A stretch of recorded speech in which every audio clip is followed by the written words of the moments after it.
to go. Got the food.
Sure, all the modules are loaded that should be loaded.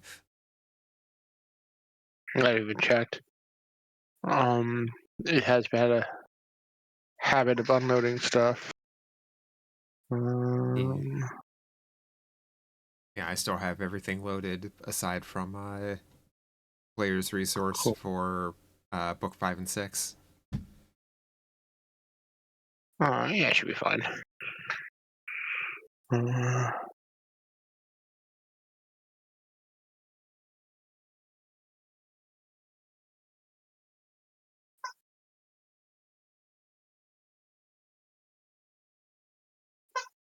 Where's that?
Oh no, someone poofed.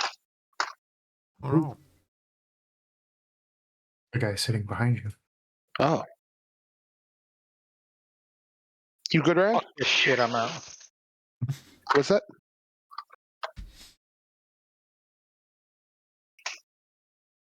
Fuck this shit I'm out. Mm-hmm. Start Discord. No worries. All right. I think everyone here is here and good. So we will begin. Would someone like to start with the recap? Hmm? I believe, last time I we started had. dating. No. Oh yeah. Yes, we officially kicked off our view of the Elven village. It's got a there was a term for that, but the clan of the fire druids, and got to make an impression there and meet Lorelai's community and her mother. Several members of the party suggested that Lorelai might need a sister. Or brother, not Or brother. A sibling could be used. All jokes aside, Juice. all jokes aside, we discussed over the options for the new elder who would be looking after the village, and we took care of a lot of the village's current needs to at least make it settle down for a bit. But they'll need a new permanent official. Lorelai is going to be finishing up that process. And I believe the rest of us, after we helped to sort what we could out to help her, started heading on back to Breach Hill. Everyone at this point has gotten back. You guys have done your traveling, and then Lorelai eventually teleported to meet back up with you. You guys are. Let's keep this updated now. You are at the beginning of the 20th of Avidus, date-wise. So you have about 20 days before your dragon companion or contact, I guess, will be arriving.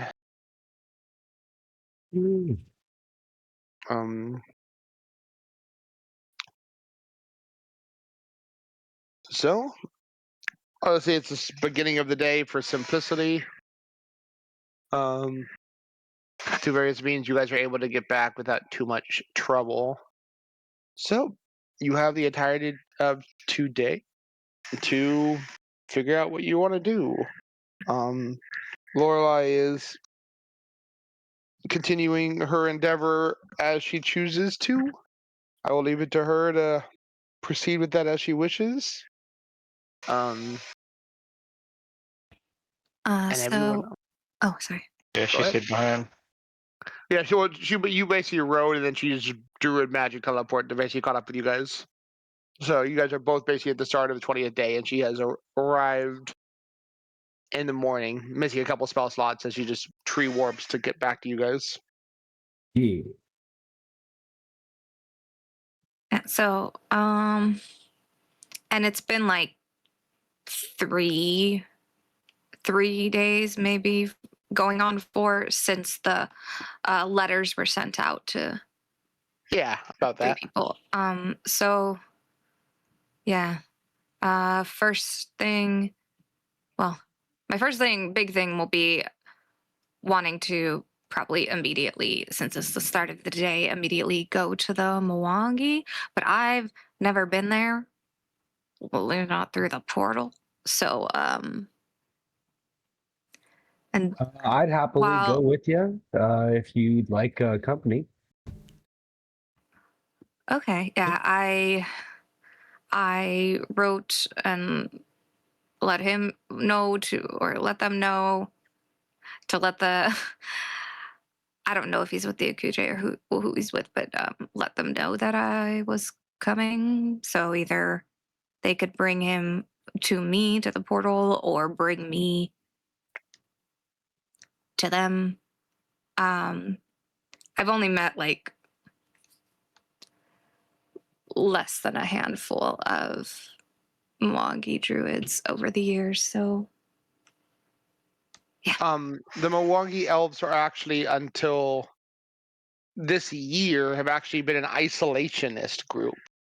So it is unlikely you actually would have ever met one of them, as it's only due to the party's interactions with them in Book 2 that they decided to break their 100 or so or 1,000 or so year isolationist streak and slowly start getting out into the world. Oh, because it's in like backstory pregame stuff that there were like a couple when Well, we were yeah, going through like different druids, different groups like being abducted with the triad stuff, and that included knowing that Mwangi people had been taken. But it's like way back. Was it in like the player's guide or? No, it was part of like when we were going through my backstory and the Oh, that might have been when I was about to join. So yeah, the setup. Milwaukee, what's it called? Like you wouldn't know any of them. You might have known like other elves from like the somewhat nearby region, but you wouldn't know any Milwaukee region. That's like a big part of their lore, is that up until the party interacts with them, they hadn't interacted with the outside world at all. I might have misspoke that ages ago. So from like maybe a nearby jungle type society. Nowhere in that region. I said the Ukuje elves in the Mwangi pretty much killed anyone who came anywhere near the forest for the last 1,000 years. Okay. That was a big thing the party had to overcome in the very beginning of the book, is that they just pretty much hate the outside. Okay. Well, that's the big thing I'd want to do. So yeah, somebody that they're familiar with accompanying me would be good. But first things first, since I got here, is to immediately check on the serpents and what's her name? Belle. And see if they were better behaved this time around. All right. Well, kind of a round of about when you guys arrive, you guys would see that the master had apparently departed in the few days that you've been gone.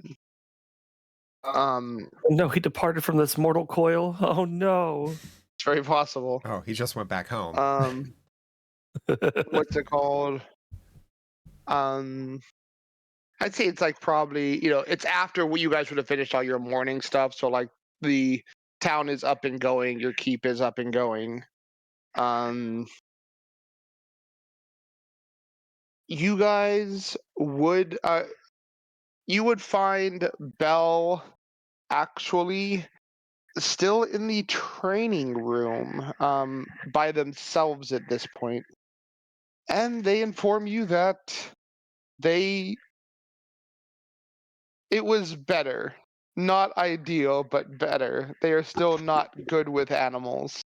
But the serpents seemed to be better behaved and didn't take every opportunity they could to bite her, to which she is grateful. Okay. Good. They're learning. I appreciate you taking care of them though, because I know it's not easy. Hopefully they'll be able to be released and be more self-sufficient. And then some real training maybe can begin as far as protection and not eating guests and stuff like that is concerned. training of creatures like this will likely take many weeks of dedicated time to do so. She believes, though she is no animal person. I imagine this is not a overnight task, though she appreciates that they showed some restraint in her feeding her the last couple of days. Yeah, I had a talk with them. I'm glad, like, it helped a little bit. It did. Um, you guys are checking that. What's everyone else doing? Flynn, what are you up to?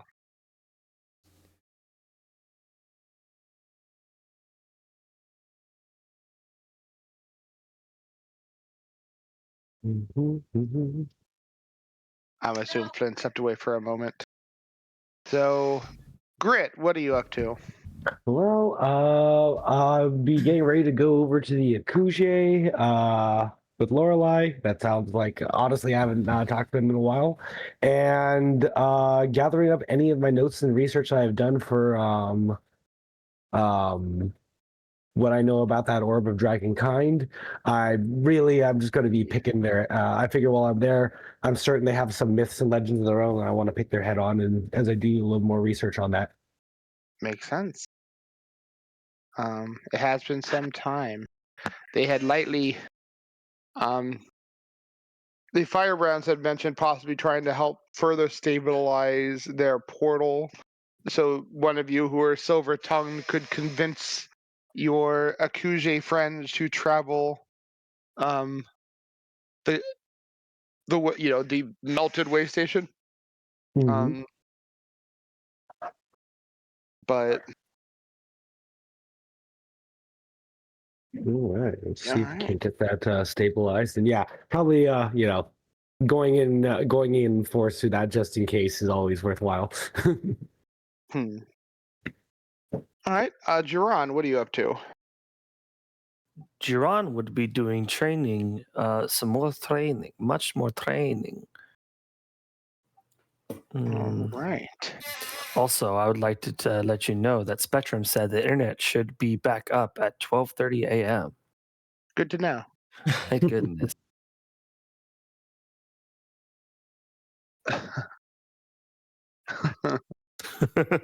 Comcast.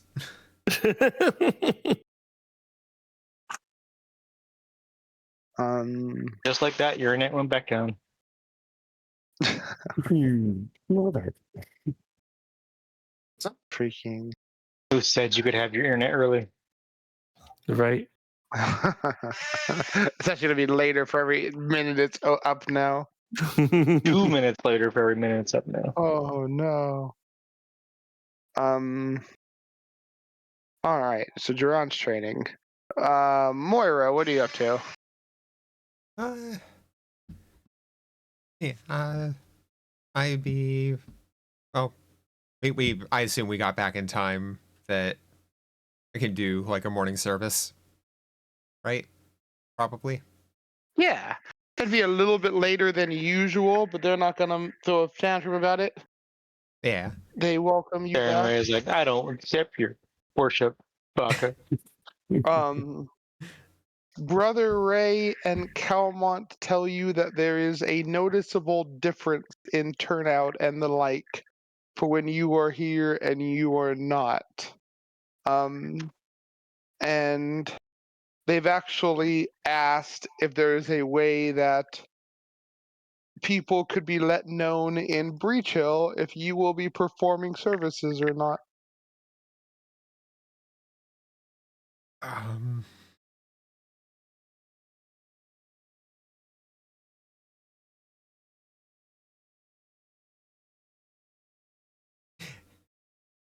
Moira just calls out down a random hall. Hey, Grit, is there a way I could rig some sort of announcement system? Grit cast Bullhorn. And a moment later, everyone within a mile hears his response. Goes, "Yeah, I can just kind of yell really loud if you like." Nope, no way. It's called projection, Moira. Everyone knows. Okay, I'm calling the council. My neighbors are being too loud. Oh, no. We're a part of an HOA.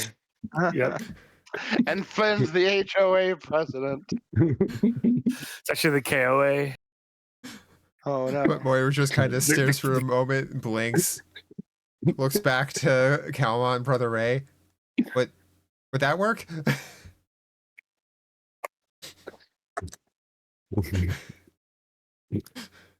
or Might, did you like, have something else in barely mind? tell the town guards because you guys are like exactly a mile from town. Hmm. It would probably alert them. That's an option. You know, we can probably how's the grit ends the bullhorn and starts walking on towards looking for Moira. You We know were Moira. You thinking know this- whereabouts she would be. We could tell Alec because he just works the gate down there. Or Well, a cat, or put a sign up. It was another idea. Have we put up the have we built the morning bell yet? Or the alarm bell? Yeah, I believe you guys. Yeah, you guys pretty much finished all like the base projects for the keep. We can set out a notice via the bell. In sermons that you're able to make, you can actually be ringing the bells in the morning to let people know. That could work. That is definitely Yeah. something we should Use a make church people bell to alert people.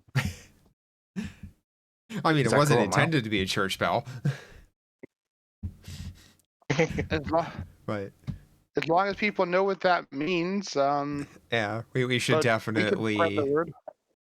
like We alert put out people. flyers and let the town know. Yeah. Have like a pattern or something so people aren't just panicking anytime they hear the bell.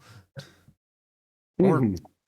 could we do like another bell up there that sounds different? Mhm. Okay, I hang bell. Talk to me, Bell. On beats. Not that bell. Too late. Oh no. We're in a ringer.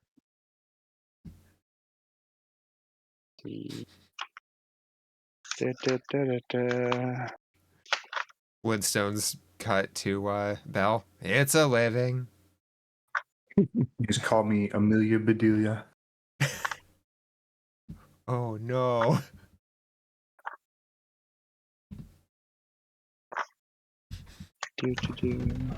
Amelia Flindelia. Damn.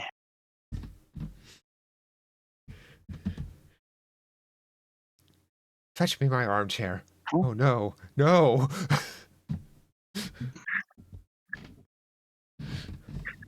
Oh yes.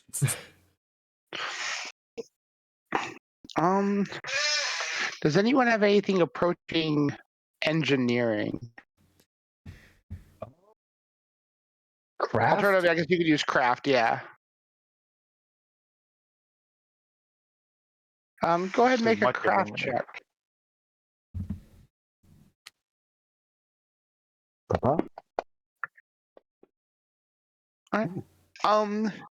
For a price, you'd probably guess around like 50 gold. You could set up different like ringers for the bell. That would have a different chime frequency and sound, less ominous or more ominous depending on what you used. Yeah, so like we Yeah. effectively set up a second clapper inside the bell. I think that's what that's called. Yes. Planker. Can we just get like the trio of bells. That's that way they hear the rhythm. Mhm. You could add 2 other bells as well. Yeah. Multiple And have bells them with multiple sounds inside, and we just get someone to serenade the town.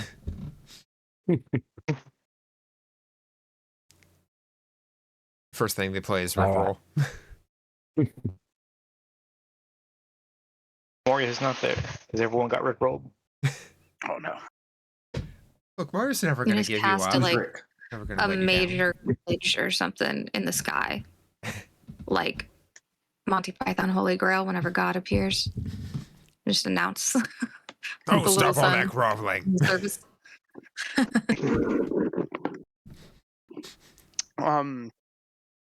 Actually, that could also be an option. If we caused a large light in the temple, it would shine through the stained glass facing the town, and people would know that meant something. The Moria signal.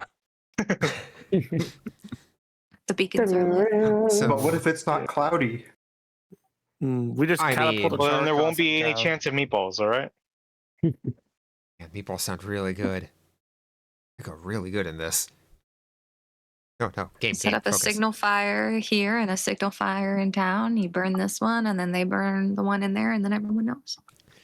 I mean, With the location How- of You just pay totalitarian, someone to keep watch for signal. with the location of totalitarian, if you had just a signal, any kind of large visual signal here, anyone back to the town would be able to generally tell. like how bright a light are we talking? Just saying. Done like brightness.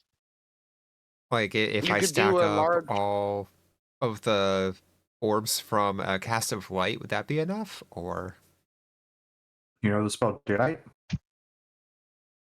I probably do somewhere. Let me double check. Mm, I'm almost certain you do. It would be Maybe weird if I focus that didn't, through a but series of like lenses or Mirrors? something. Yeah, I'm Grit's kind of thinking I probably could build like a mirror box that if you cast the light into that, all the light would be just shot out into one direction.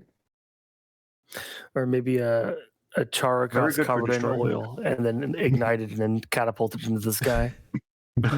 I mean, you guys better get to reproducing real quick. But the daylight would be good for destroying vampires.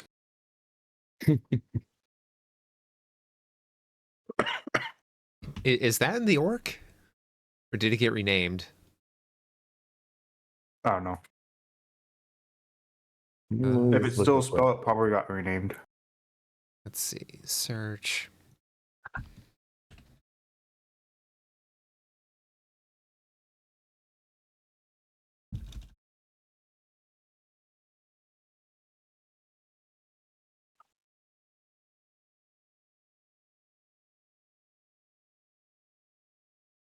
You know, I think they might have Dark just one. gotten rid of daylight in 2E because they got rid of bright light.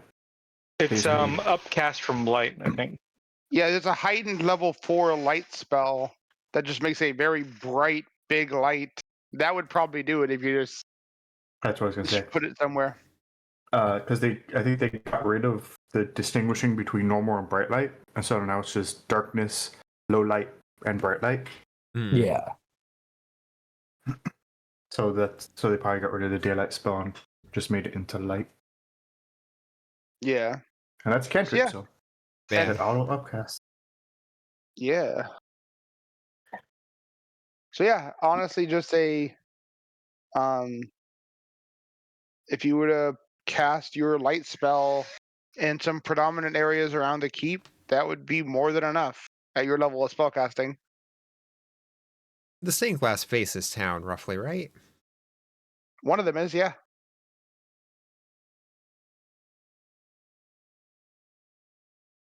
Okay, I need to see how If you this do- looks. Do we have a glass blower in town? Almost certainly. Yes. Okay. The what's it called? The Shaylin Temple does glass work. They're not like dedicatedly a glass blower, but they have the ability to make glass stuff. Okay. What I can do is this. If we're gonna go for this plan, how will we get just a couple orbs of like colored orbs, like red and yellow and orange?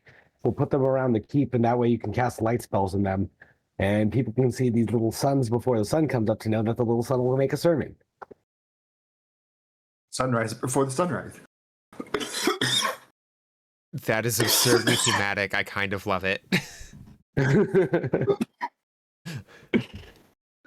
All right, we can, then we can go to Shaylin Smile and talk to them about making some sun orbs. Can be done.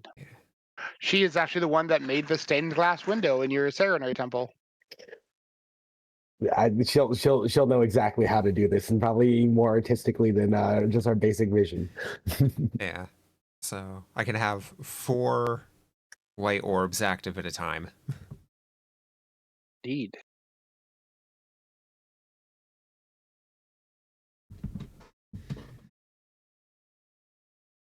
Like, got a big buff. Yeah. Yeah, it doesn't have to be directly on an item, such as, oh hey, this shield I'm holding. Create orbo light.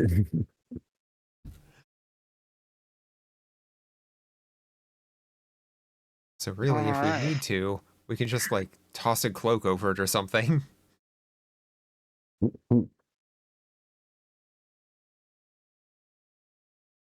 See. All right. Well, you can talk to Shaylin Smile whenever you want. Let's see, Unmei and Flynn, what are you guys up to this morning? Besides, I guess discussing glass stuff with Moira. I'll go check on the progress of the Coliseum. All And right. then after that, make sure our sponsors are informed and ready to go. That they can begin making preparations. All right.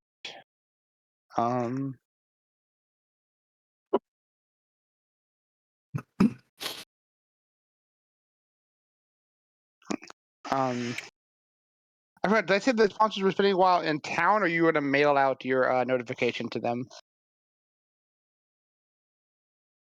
It's been a while, I forget myself. I think they all went home. Okay, yeah, I thought so. Oh yeah, so you have a means of sending a notice out. Yeah. If nothing else, I so- can just contact the Pathfinder Society again. But if I have another way to do that, I'd do that.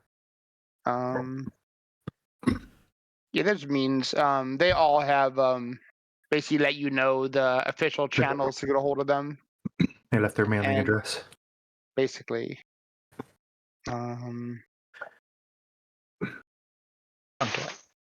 Let's see. I know you don't need to. Some of them don't need to send a letter. Mhm. I have. Some of them already know.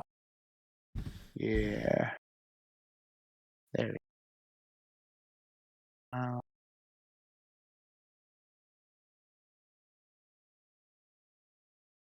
So.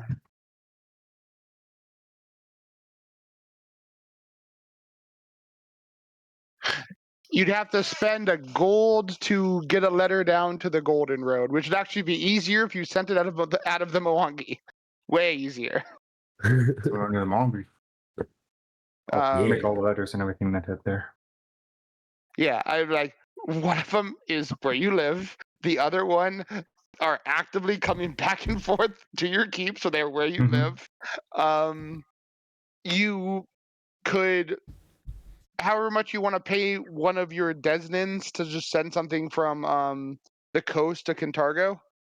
I'm sure someone will do it to you for free. I imagine you might want to pay a courier or something.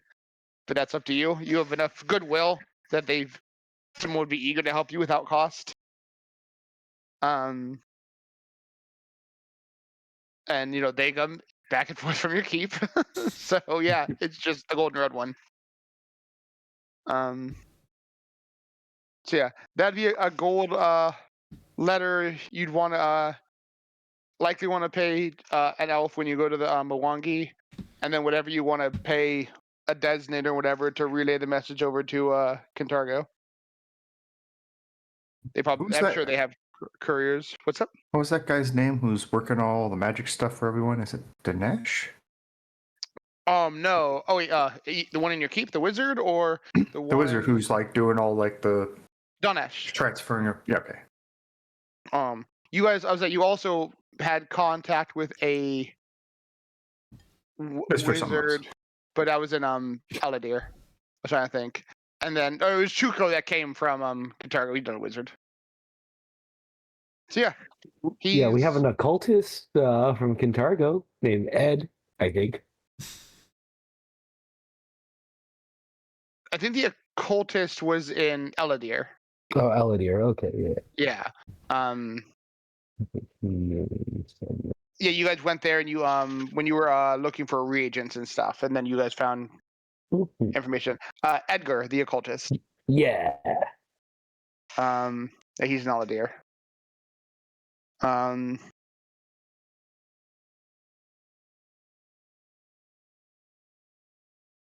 So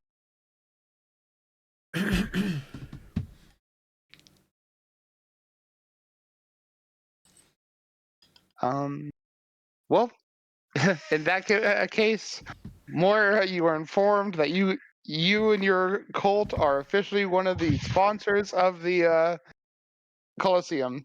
The Colosseum's coming along well. Most of the base foundation is done.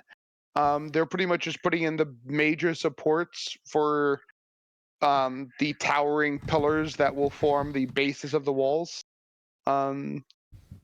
You're working with dwarves, so they basically tell you this is the cornerstone of it, after the foundation, which is the corner of the cornerstone. But you can't mess this up or the whole thing falls apart. You realize there's an ongoing thing of them saying there's multiple things that if this is done shabbily, it all falls apart and doesn't work.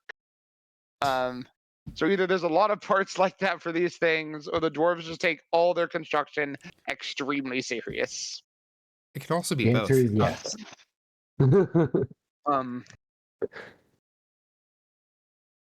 I But assume they're there is basically stuck a. with the framework. What's up? I assume there is like a fancy letter of approval saying that, hey, you're a sponsor. That's up to Flynn. Legal letterhead. Gold. Oh yeah, everyone. It doesn't matter. I'll give them all. Everyone who is a sponsor will get an official letter and everything. Huzzah! Make it look all My- nice and fancy. I'm not going to skimp out. And I'm not going to like just hand one off to the dwarves. If I can just travel there, I'll just travel to the dwarven city and just meet with the leaders to officially inform them. Golden Road's a little far away, so Yeah, that's a journey. I mean, but- Flynn is Flynn, though. Flynn is Flynn, but that's still a lot of time running through jungle. Train. But I mean, that jungle could use a Tarzan. okay. Yeah. How long? I'll cast Bullhorn on you. For me to travel there.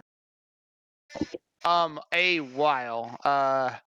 You guys are in like the Mwangi's village is on the western by southwestern part of the Mwangi, and the Golden Road is along the north side. So it is hundreds upon hundreds of miles. So probably at least a week. Yeah. That's a little too far. I don't want to disappear for a couple weeks, you know. Yeah, fair. It's probably about 1,000 miles one way. That's at least a week. Yeah, well, we're not planning for bigger events. We'll make a vacation day and we'll go on out there. That'll be fun. Maybe about a week. Let me see. I could. I gotta imagine the Golden Road's got I some could do like interesting things. 200 miles a day, right?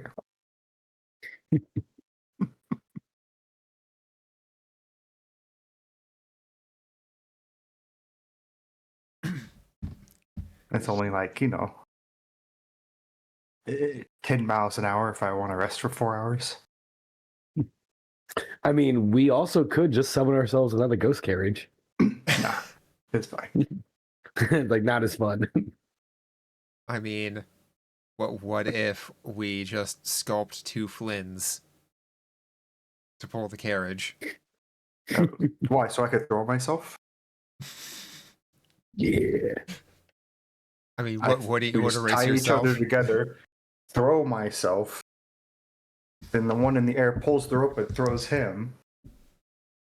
And then the one in front pulls the rope and throws him, and we just like catapult through the air, right? That's how. Yeah, exactly. If it were exactly. You just anybody need double else, ju- I would question this. But you're But you. you have double jump, so yeah.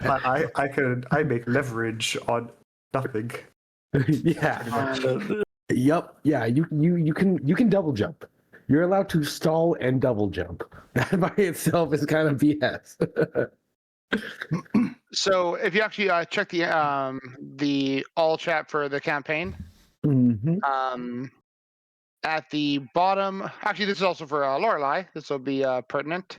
The bottom of that point of that text window is where the Yakuza live. The Golden Road sponsor, I forget if it's Marib or Aspenth, but it's one of those 2 cities that they're from. And then on the bottom left, you can see how long 100 miles is. Yeah. So it's about 1,000 miles, give or take.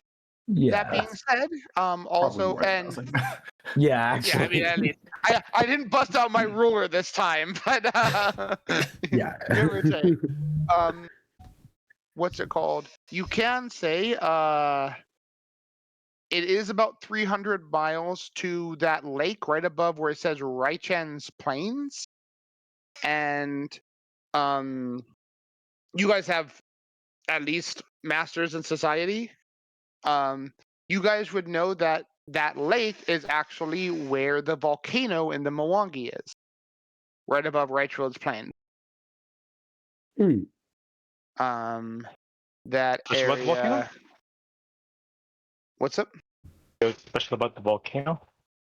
That is likely where the fire druid that Lorelei is trying to reach is located. Okay. Somewhere in that region.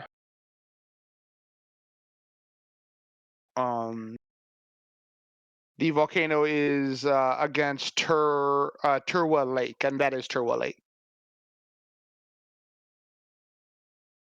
So it's about 300 miles or so from the Akuze village to get to where this fire druid will be. Unless they heeded my letter and we can meet halfway.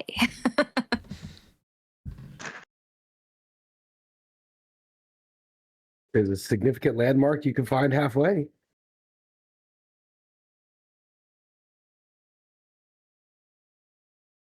You wouldn't know about that, and you haven't got any notification back. Okay, yeah, because I said like either they could lead you to the portal or lead me from the portal. So it's like, I don't know. It just would be very convenient if we meet on the road halfway through. But yeah.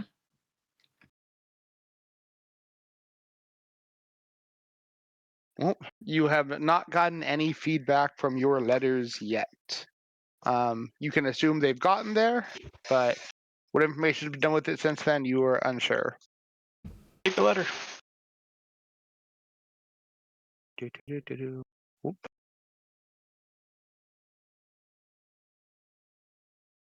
So then who would be coming? I'd be going with you. I actually speak Mwangi. I know they speak Elven there as well, but yeah, honestly, I just miss the elves. Haven't talked to them in a while. The jungle sounds fun, so yeah, I'd happy to go with you. And I- Wild Song too. I wouldn't mind Wild picking Song. their brains about anything they might know about, say, Black Sand and Red Silk. I am exhausting every possible resource I can think of. I'm just doing the same thing. Ask everybody. What could this possibly activate? Moira finally exhausts every single resource we have. It goes to like a sandwich shop size. The shopkeeper walks up. What's wrong? I'm trying to figure out this about this red silk and black sand. Oh, it's this. Yeah, Oh, that's the more sandwich and drink. That's how we get the prime ingredient. Exactly. We just John through the plane to sandwiches. Here, I'll open up for you. That's when you find out that the true answer was inside you the whole time. It was Sure. that sandwich you ate. Yeah. It's like I should have eaten less sandwiches. Or more.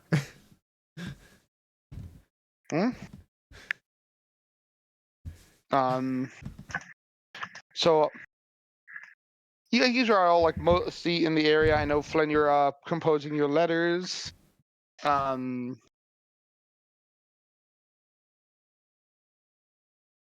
it'll be us three then. Anyone else want to come with to the Mwangi? Juron will stick around. He's finishing up his training, but then he wants to start helping out Flynn. Hell yeah. Helping me? Yeah, with the Coliseum stuff. He doesn't really have much else to do until something comes up with the whole looking for goblins thing. Gababoobulins. Mm-hmm. Hooligans. Before leaving, Moira would hand Ray and Calmont the acceptance letter, just smiling.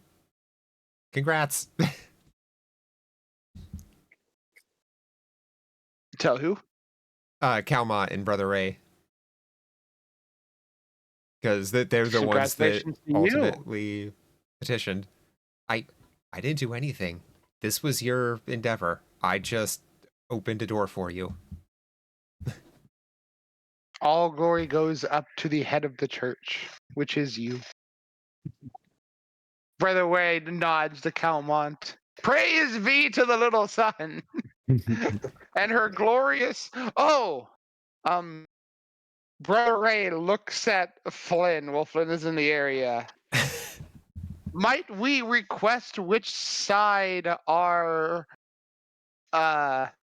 representation is on the mighty Colosseum you built outside? Sure. I guess it's Does it east. matter? It's east! Oh, that makes sense. You know. Calmont nods. He is one of the founding members of the Cult of the Little Sun. Yeah. He is more secretive and less outward as we are in his praise of the Little Sun, but his faith does not waver. So, does that mean your box is the eastern box, or you want the western box so you could see the sunrise? Or do you want the eastern box so you're on the side where the sunrise comes up behind you? They look to Moira. Again, that this has been The your... northern box so they could see the sun rise and set. Oh. This is your endeavor. Again, all I did was open the door for you. Well, I'll say thematically, if the sun is coming up behind you, it looks like a halo. since you've been such a supporter in all of this, Grit, we will second your opinion. And Calmont gives Grit a assured nod and like a wink. Grit smiles, nods, and winks back. Hell yeah. Um, In the letter, there'll be like a part detailing to come like before the event so that they can set up and decorate their boxes and stuff, obviously, while they're setting up their stands or whatnot. good. We will. What's it called? We'll need to contact about those new panes of light. What we know for your idea, Moira, it'll probably run about 50 gold a pane to put them in. If we were to put them in each of the 4 towers of the keep. So we'd need 200 gold to make your signal to the town work, based on what we've seen with stained glass and the cost of glass. Were we doing like panes of glass, or were we doing like spheres?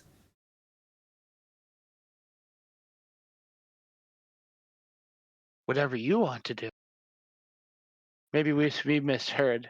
I thought was 4 panes of glass. Trying to do 4 giant spheres could also be cool. I have no idea how much that would cost. We'd have to talk to what's it called? The temple down there. Great. You did say like orbs, right? Oh yeah. I mean, it's one thing to lay out a sheet of glass, but I mean, I think these guys can blow like a bubble or something with it. If they're, I don't know how to blow glass, but I see people blow glass. So Yeah, there's If glass nothing else, blowing, we there's could look- torch work. we could talk to people about also getting it imported. You want them different colors, I imagine. Yes, like you said, orange, and yellow, and Yeah, colors of the sun. like I would say gradiating towards yellow, like a sunrise. okay. So like yellows and oranges. Yeah. And then where are you gonna put these orbs?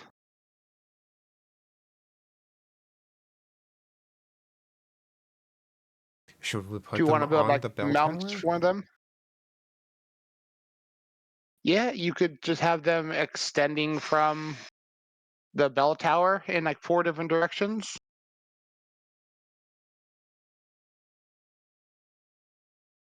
You could put one off each of the towers. Ooh, I think one on each of the towers would be good. And you have the different little sunlights coming up. Yeah. Just double checking the spell. I'm not seeing anything that says I have to stay within 60 feet of it or anything like that. Nope. They last until your next preparation. Or until I dismiss them. Yep.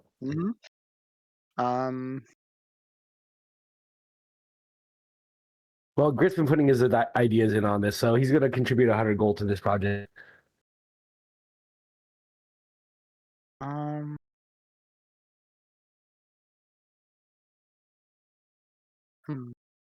So yeah, Mr. DM, Grit gives forks over 100 gold, so that'll cover at least 2 of the orbs. Or should at least. The Yeah. all right. If we can actually, Flynn, you wanted to get a message to Kintargo. I bet we could find an artisan crafter there that would be willing to do this work.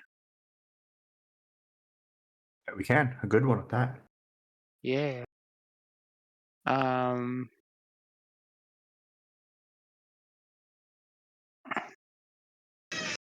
As you guys are discussing, Belle would speak up, entering in from the courtyard. I have traveled there. They know me well enough at this point. I can run the letter.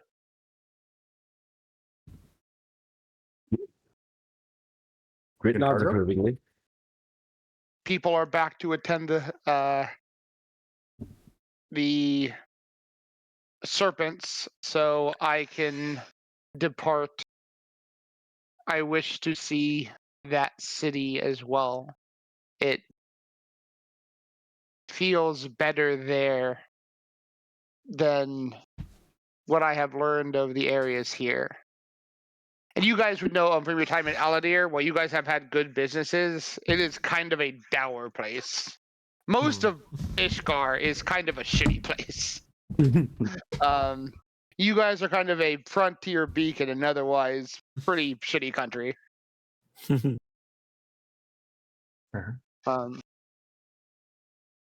So, I mean, I'm a, yeah, that sounds like a cool idea. I will need the extra 100 gold to procure the other orbs, as I do not have a wealth of spending currency. Moira will hand over. Crap!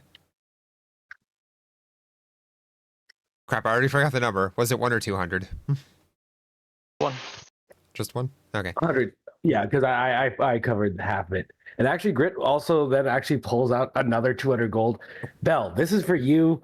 I don't know the last time you went shopping, but that's a cool place. Go get yourself something nice. You've done a lot of good for the keep. Yeah. But Moira will So you get- hand her like a total of 300.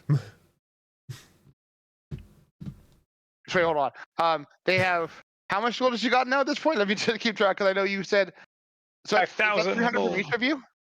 So yeah, I was just getting 300 from each. me and so 200 for spend- the project. The other 4 is for her. She looks at it. Oh. Very well. Call this a long overdue stipend for the eye you keep on the keep. And dealing with the sneaky boys.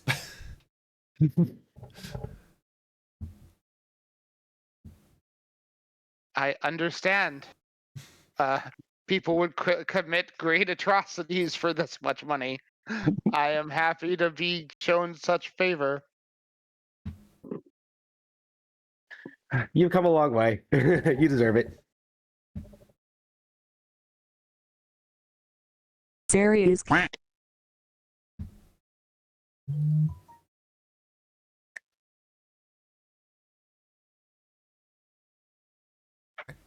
All right.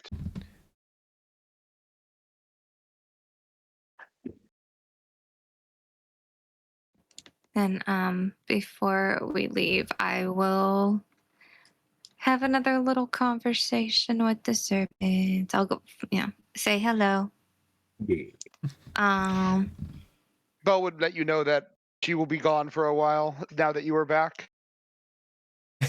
She has As I'm been about to given leave a- again. But yeah, just checking in on them, seeing how they're doing, and letting them know that I guess the boys will be here to help. Boys are back in Okay. town. The boys are back. The boys are back. The boys are here. So Jeron's here, and Flynn described the lizard man and the human. Keep the fangs to a minimum. It's one of those keep the fangs to a minimum, because if Uncle Jeron has to get bit, he's going to make the fangs a minimum. Yoink, yoink. We've defanged the serpents. See what he's about to do to his sons. You're not his sons. Yes, that's a good way to put it in perspective. But yeah. And how are the tunnels looking? Like, what's the Progressing? progress? You guys are a decent way through the second bit. It has slowed down dramatically as you guys have been gone and not able to provide the potent spellcasting benefits that you guys have. So, but if No you got water yet, though. no water yet, no. They're not going to open up the water until like it's ready. It will be immensely difficult to work on these the tunnels and what's called once the water is already like rushing from the river through this and back. That's like a final stage. Make sure everything's good, Okay. so they don't have the water rush in and suddenly collapse something. Okay, yeah. So I can let them know that that their habitat is really close to being completed, Indeed. and they'll finally be able to hunt their own food. Yeah. But yeah, and have a room.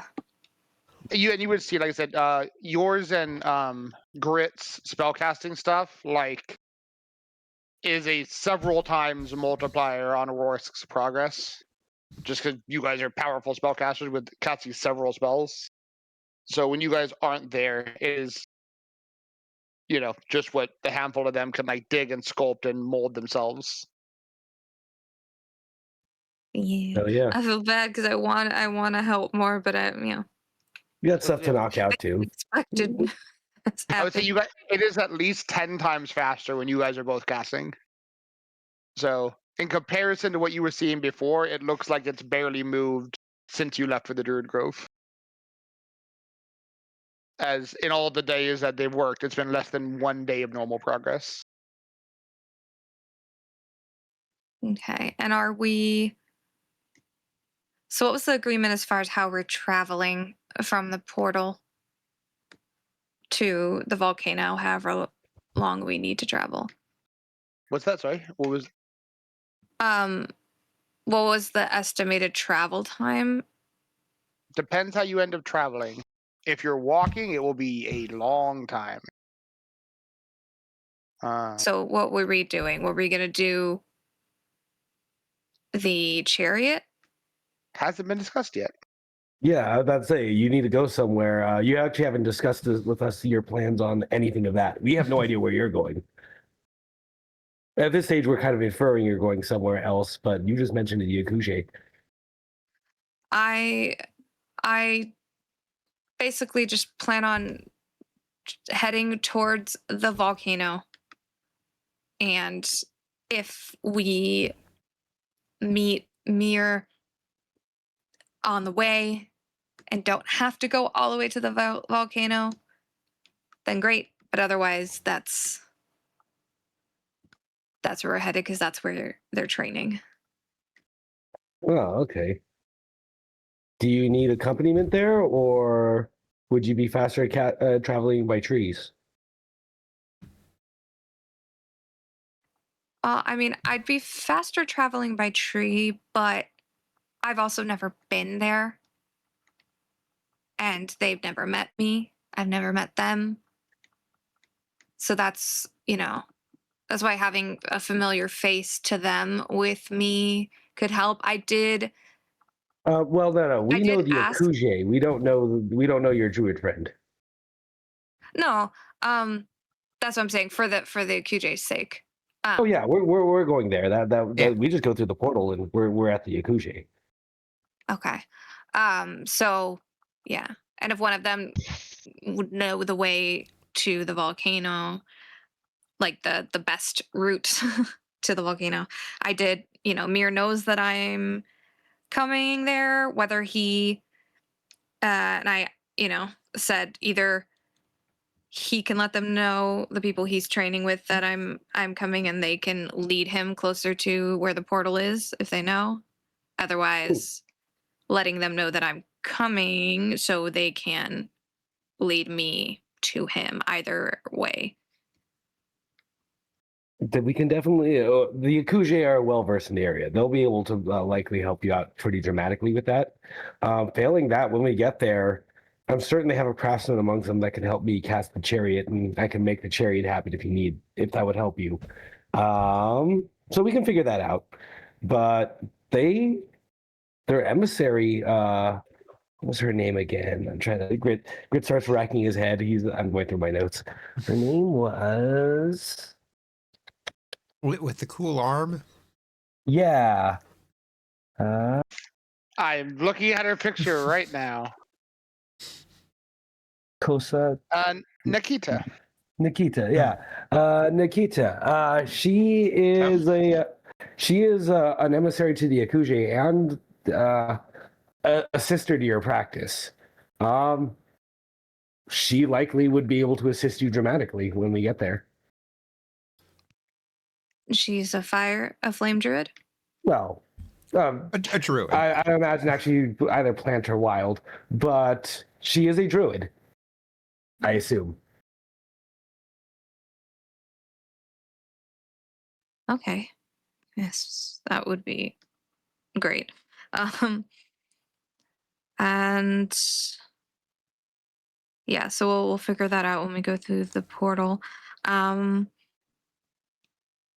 Whether it's, I leave you guys with the Akuje and then just travel solo to the volcano and back, Yeah, we'll figure it out from there. Maybe with the help of Nikita.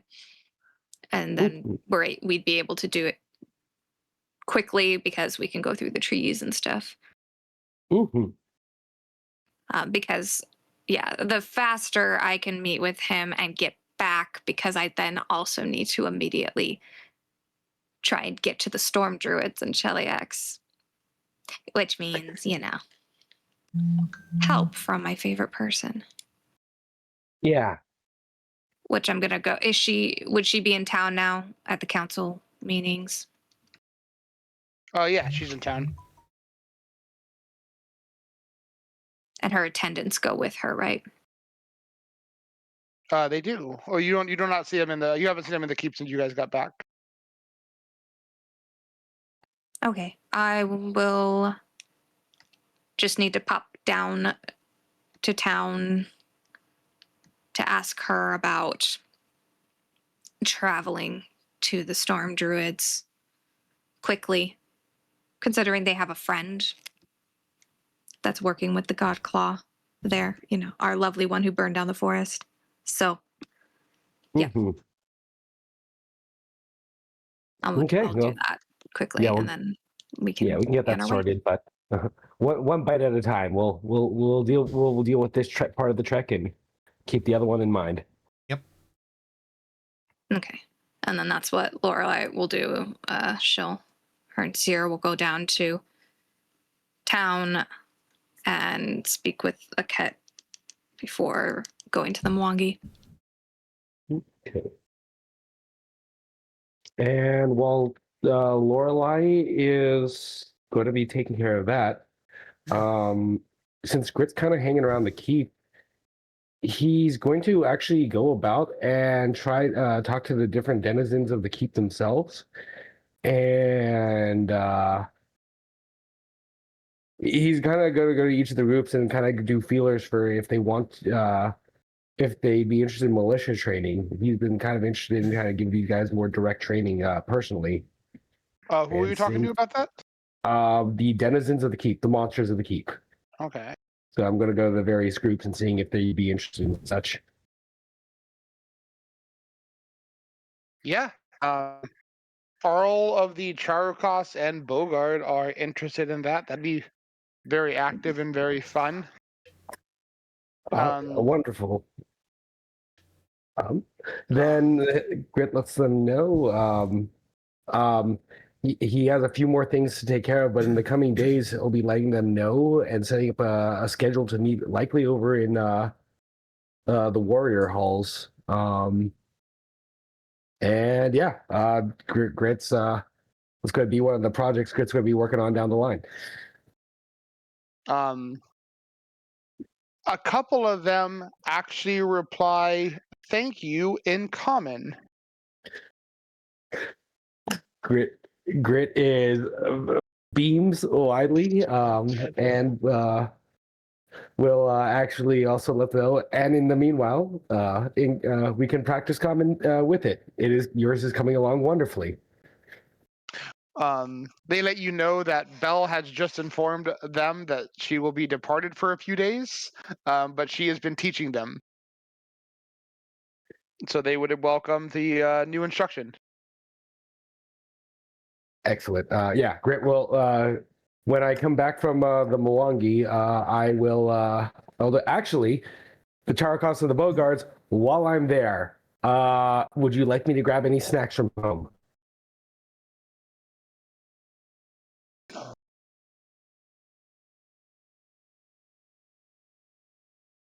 Yes, they let you know some of the animals that they used to hunt that were in Mwangi.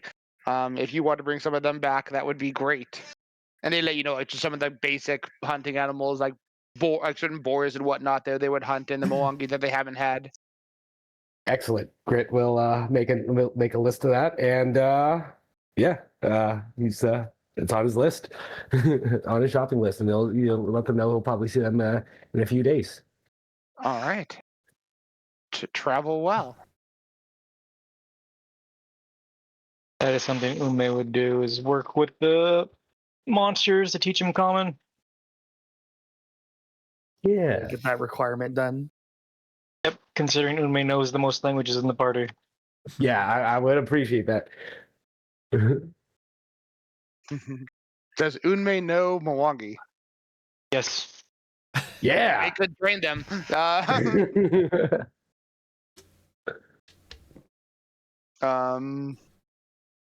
Let's see.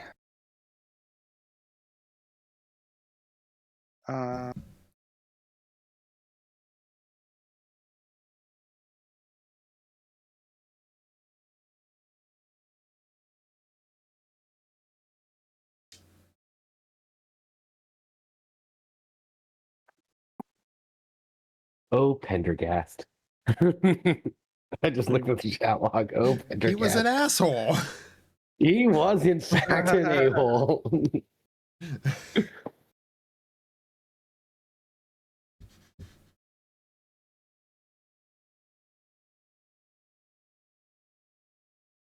Comically enough, you might notice that under his gold robes and the Grit's golden boxing hand wraps are actually Pendergast's old hand wraps that he's been maintaining.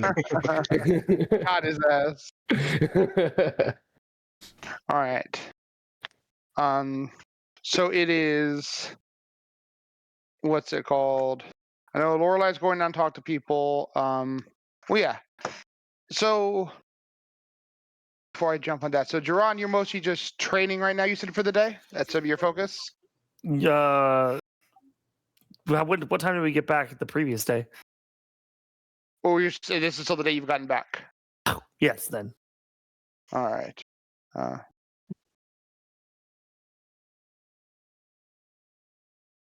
Unmei speaking gibberish.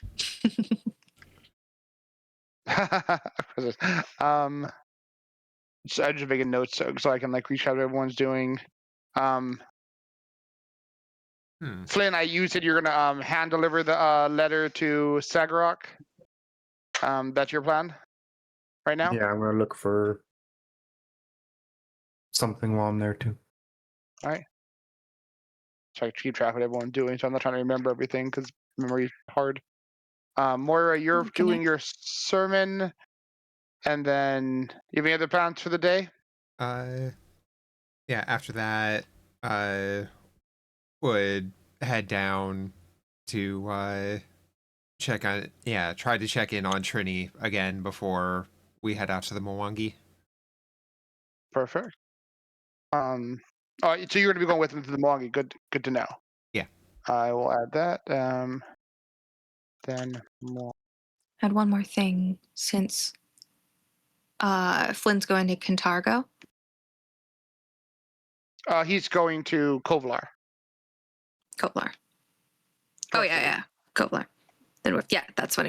Bell is going to Kintargo. Yeah.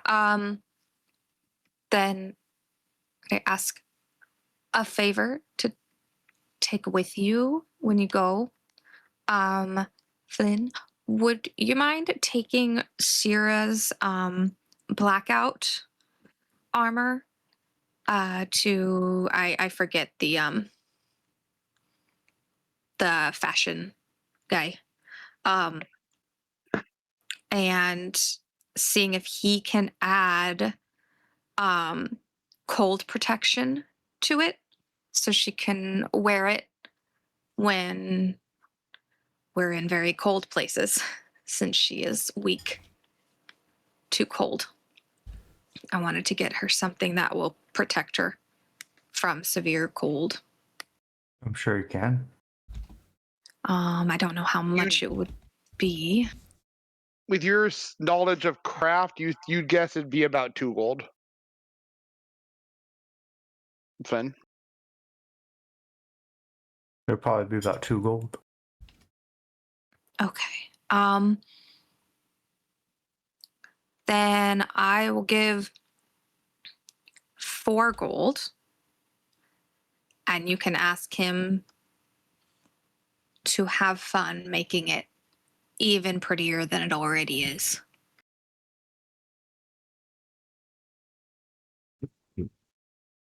He can add some flair to it.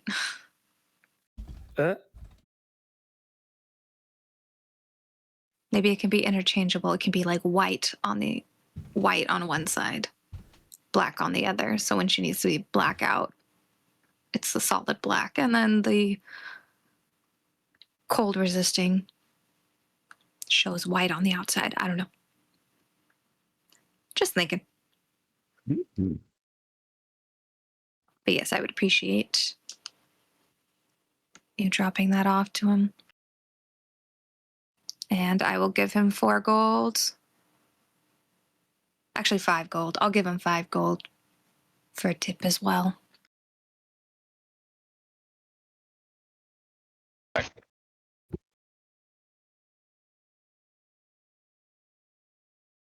All right.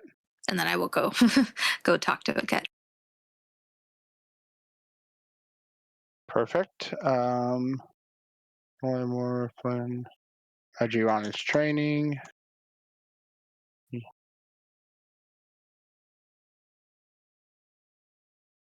Training.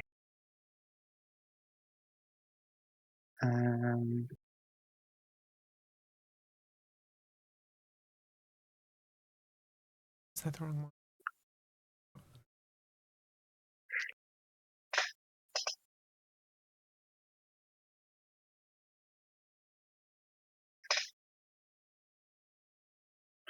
All right, that should be everyone. So we'll do Lorelei. You get there as the council is done with its initial deliberations and are now attending guests.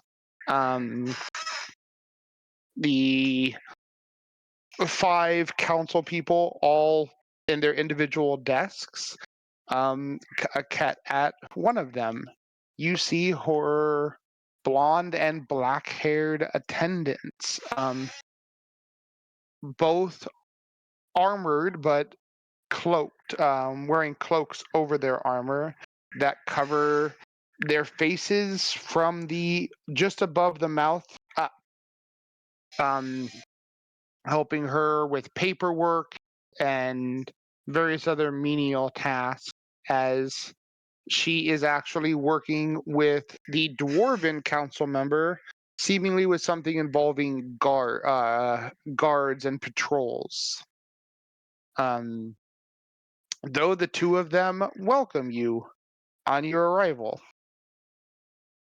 And they ask those they are attending to hold while they deal with a noble. Oh my goodness. Okay. Hello, I hope I'm not interrupting. I just needed a moment of your time, okay? She smiles. Very well. I hope your journey to your home went well. Joyce, if you could wrap this up. It should be all pretty self-explanatory from here. He nods and also smiles at you and gives you a wave. Yeah, Pray your travels have been good. Yes, actually. Fell any big monsters lately? No. Shame. Still think you should have brought back the dragon head. That would have been a hell of a display if you guys put up on your bastion. Dragon head? Oh, that dragon head. Are there other dragons? I've only heard of the one. Oh, well, yeah, it's just the one. Yeah, it was just one. There's just one dragon. Maybe next time. Maybe next time another evil dragon, Sure. And that the red scaly one that we've heard of, that one's a good one. That right? At this point, you've noticed everyone in the council is no longer doing what they're doing and is looking at you. Oh, yeah, great. Yeah, they're fine. Reds don't generally come in the good variety. Maybe not generally, but there's always exceptions. I mean, you've got the blue dragon woman and a bunch of monkeys and toads, and they're all behaving of everything we've seen. And the other councilman's like nod and shrug. Greta smiles. Pasandi and Melma, the side, kind of glare a little distrustingly. I mean, you can't judge a book by its scales or skin or fur. Venturing's come a long way. That's how we judge most of our guys when I use Adventure. It's an orc. It probably wants to kill you, and you're right. But there's always room for a little nuance every once in a while. It's a brave new world. I reckon. But yes, that one is fine.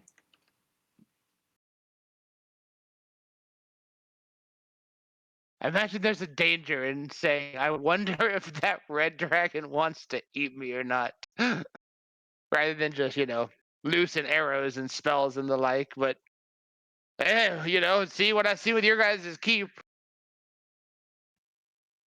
Yes, sometimes just jumping to releasing arrows and spells is what gets you eaten. A cat would nod.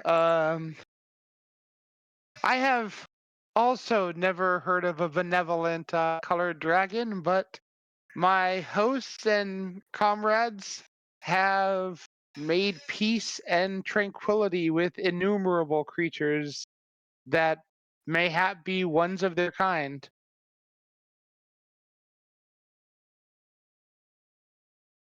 Though the sheer number says there is weight to Lorelai's words. And she gives you that slightly unnerving smile, but nods.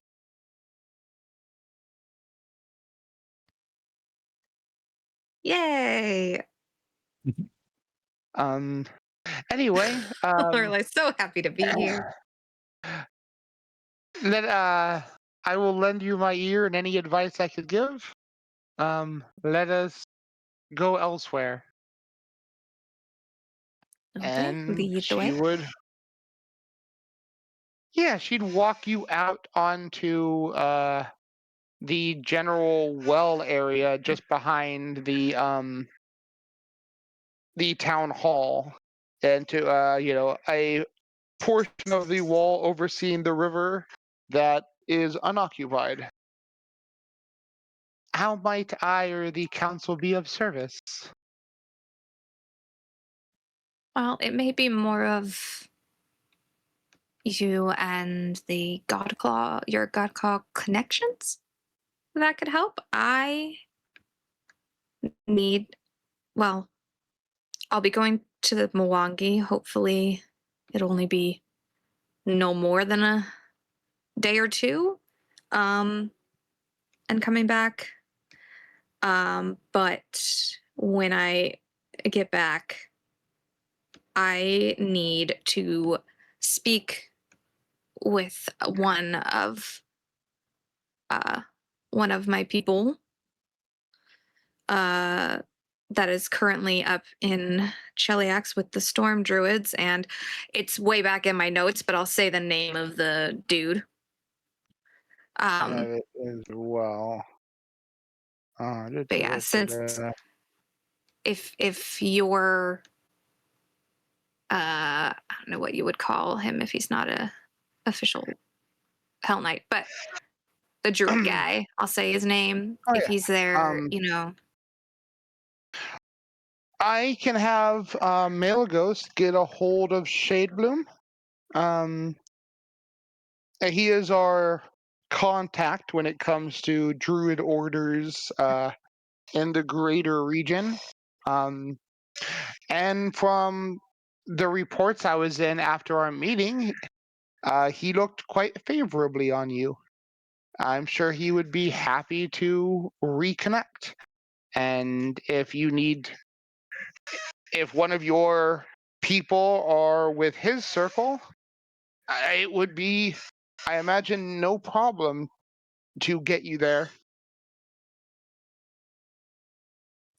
Yes, the faster I can get there and speak with my tribe member, the better. It's very important. And I figured that with your connection with Shadebloom, that there would be a fast travel sort of thing that could be arranged when I get back.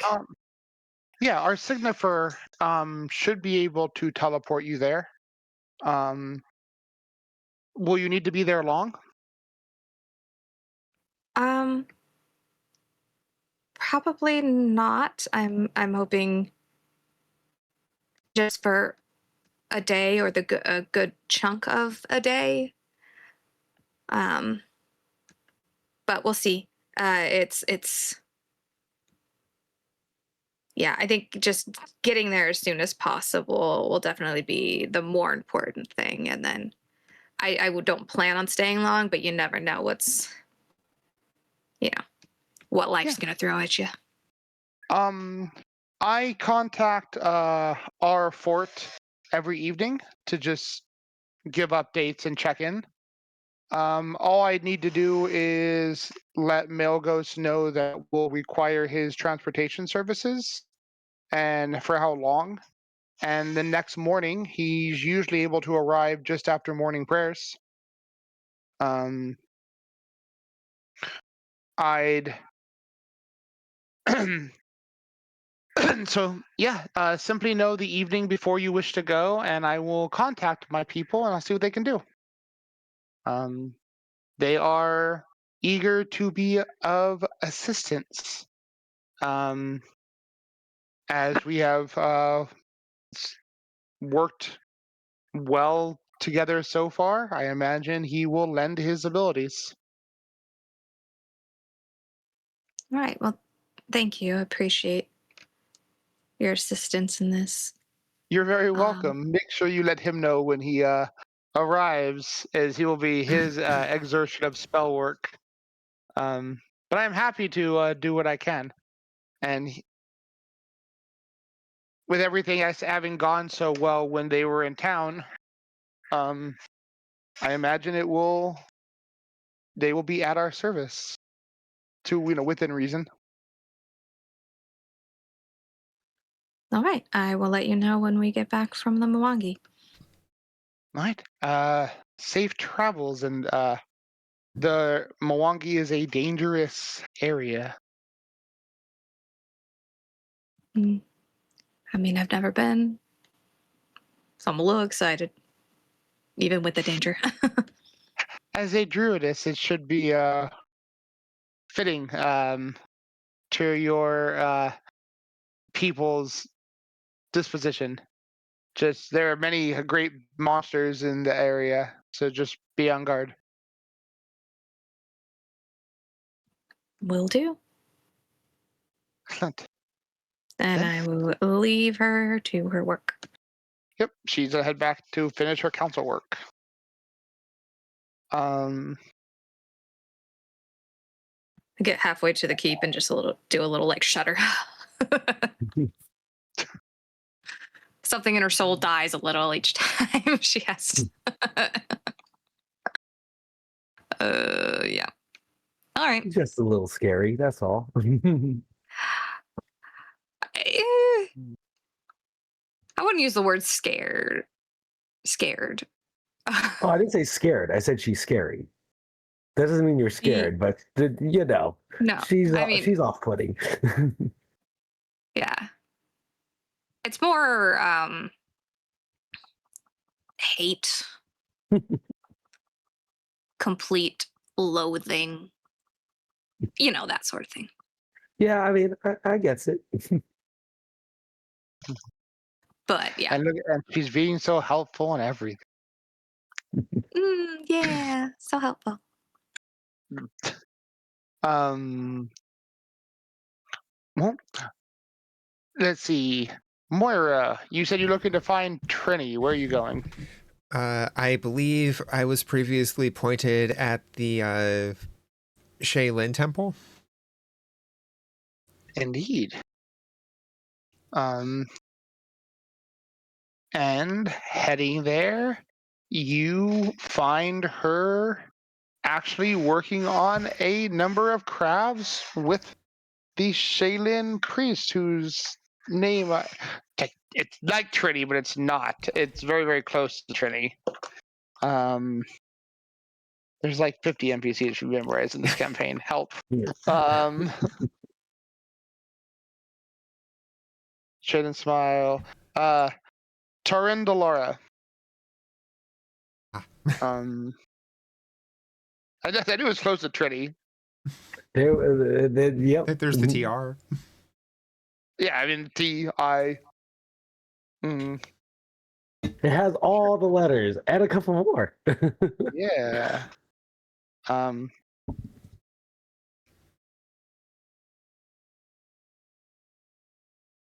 She actually has an image too. I don't know if I ever linked it.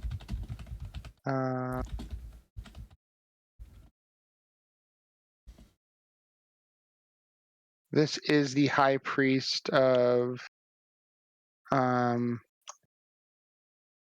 Smile. Trolinda Laura.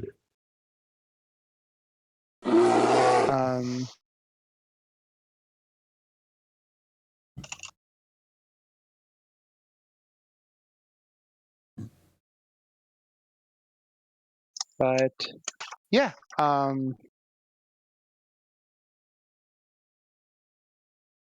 she is currently working on some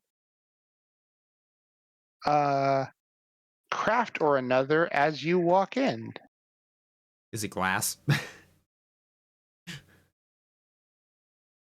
Some of the hundreds of pounds of glass that Lorelei has ordered. What?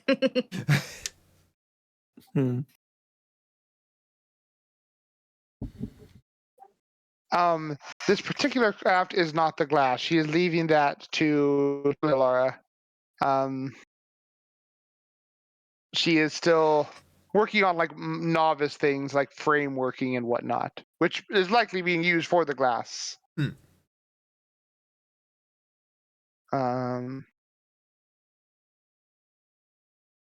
But she smiles upon seeing you.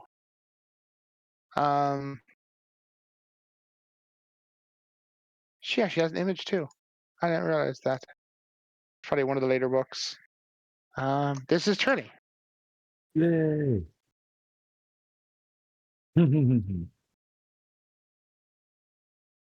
Our little friend.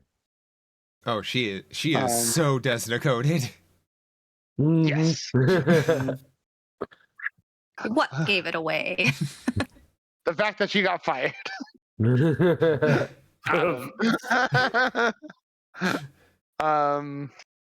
No But other she reason. smiles.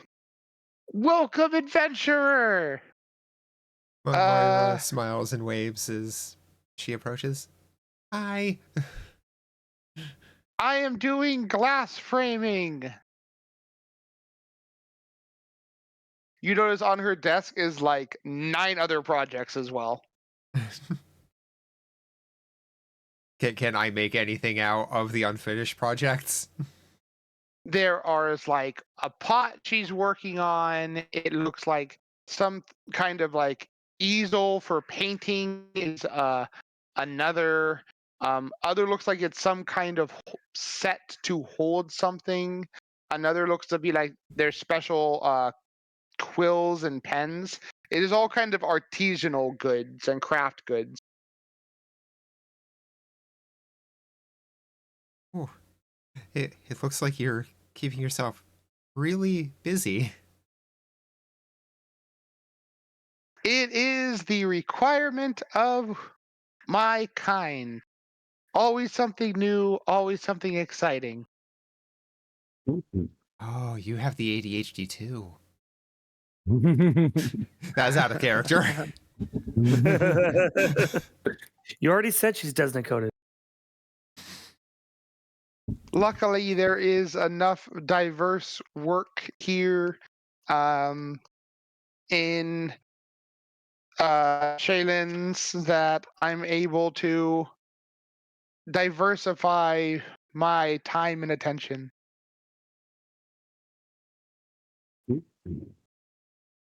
Crafting isn't my strong suit, but I am learning.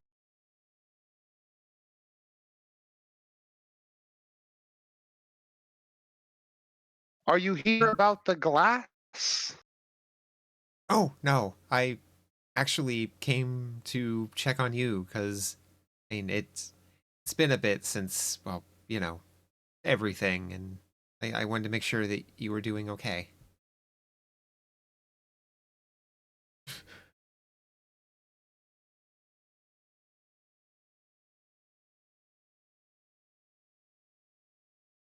It is different.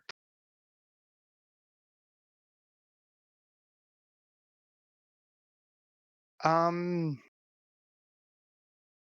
get to help people in my own way here at the temple.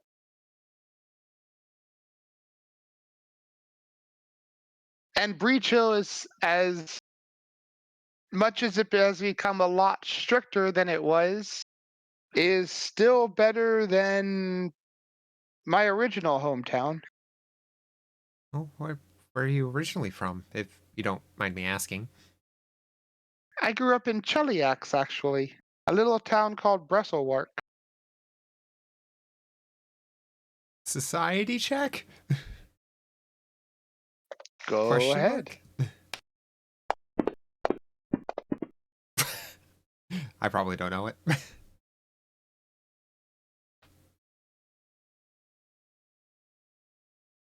You actually do know that Bresselwark is a actually large town of gnomes in Cheliax. Oh. It is actually much bigger than Breach Hill. Like 3 times as big as Breach Hill. Damn.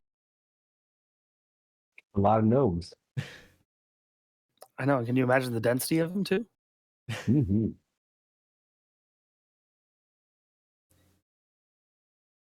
Actually, it is not particularly hard to know of this town, and it is the largest concentration of gnomes in all of Avistan.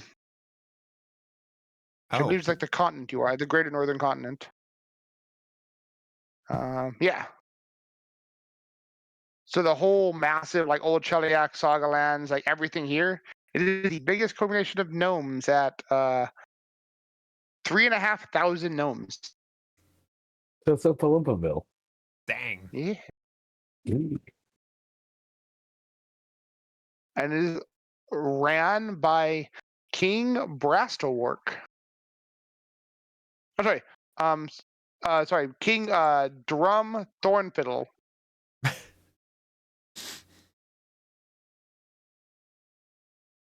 You don't think I'd want to try to play that fiddle? No. That guy has 2 instruments in his name. Yeah, the rum storm fiddle.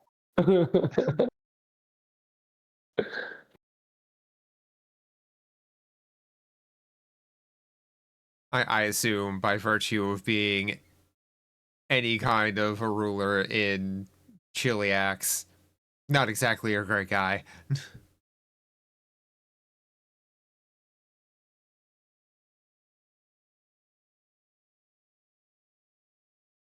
You don't know too much about him as an individual, other than his name.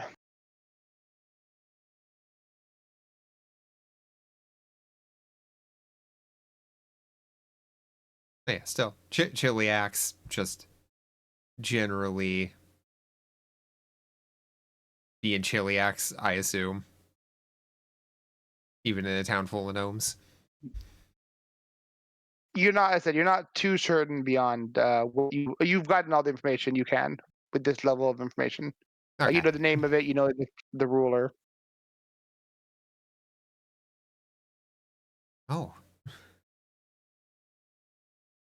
I mean, I know pretty much some basics about it, but I assume Chiliax is, well, Chiliax. Well, my parent, I was very, very small when I came over here. But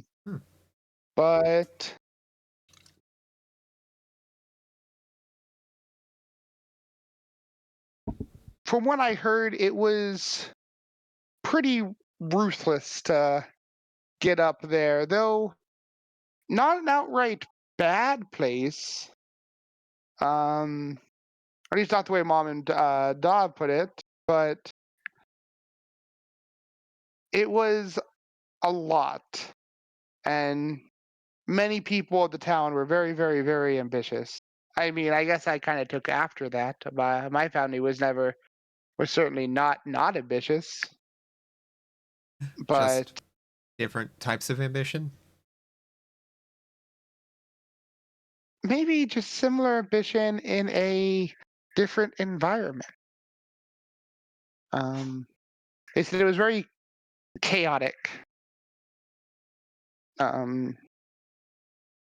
which would fit because we're a bunch of gnomes.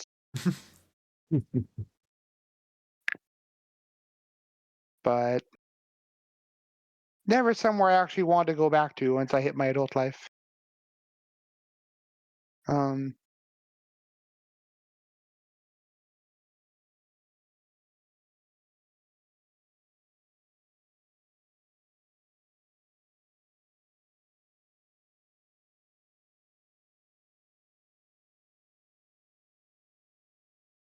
But many people say it is the world capital of my people. Not just the continent, but the world. The whole world. That sounds like a pretty out there claim. The world's a big place. 3,500 gnomes is a lot of gnomes. I mean, that is also true. There's lots of alchemists there and people who make clock machines. We should probably keep Grit away from there. I I'm feel sure any like of you he would be would get. fine. I feel like he'd get into a lot of mischief. Or possibly come away from there with even more ways to commit mischief. Definitely the second. But like Ishkar, that individual, I believe it is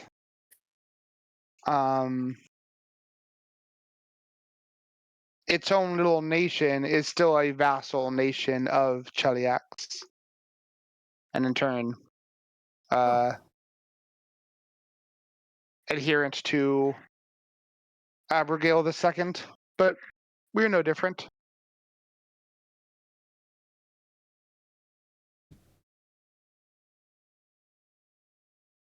Breach Hill luckily doesn't have much in the way of the darker parts of Cheliax and Ishgard culture, but the capital certainly does. And you would know that slavery and whatnot was not unheard of in the capital. Yeah. You grew up there. Yeah. But my parents said it was never a fully evil place, just a lot. So even in Cheliax, and Cheliax's rule, there's places like us, unlike there, that aren't that bad.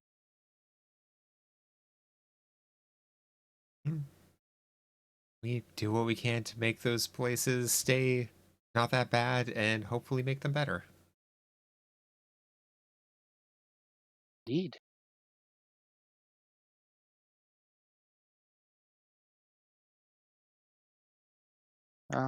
Well, thank you for checking on me.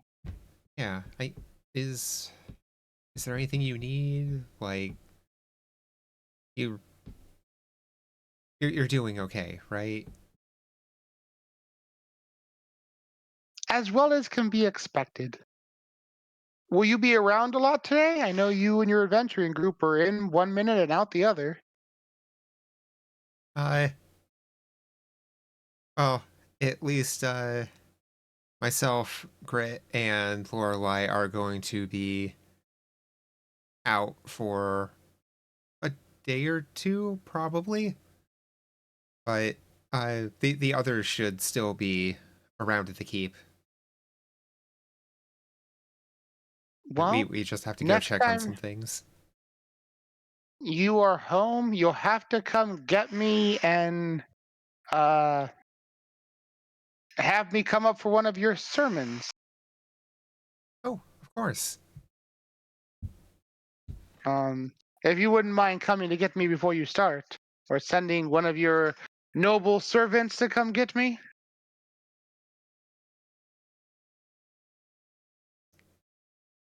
Moira just stares blankly for a moment before going, oh, yeah, I can come get you myself. It's no problem. All right. Then she grabs a pen, one of her quills, some purple ink, and your wrist, and writes down where she lives on the back of your hand.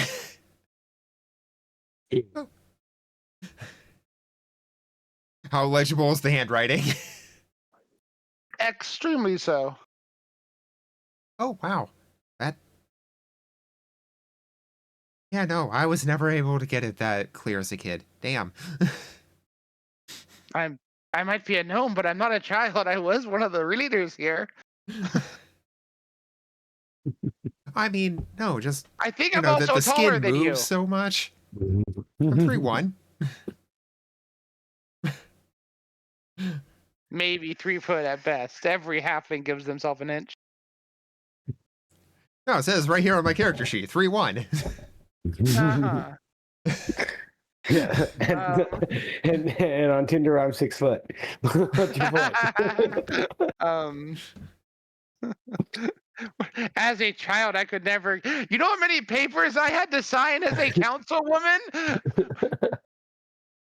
Okay, but how often does paper just slide around awkwardly as you're writing on it? Because, it's less attached than the rest of the fleshy part of the hand. You're not that slimy. Pokes your hand a couple times. Has nothing to do with sliminess. It's just about skin elasticity and all that fun stuff.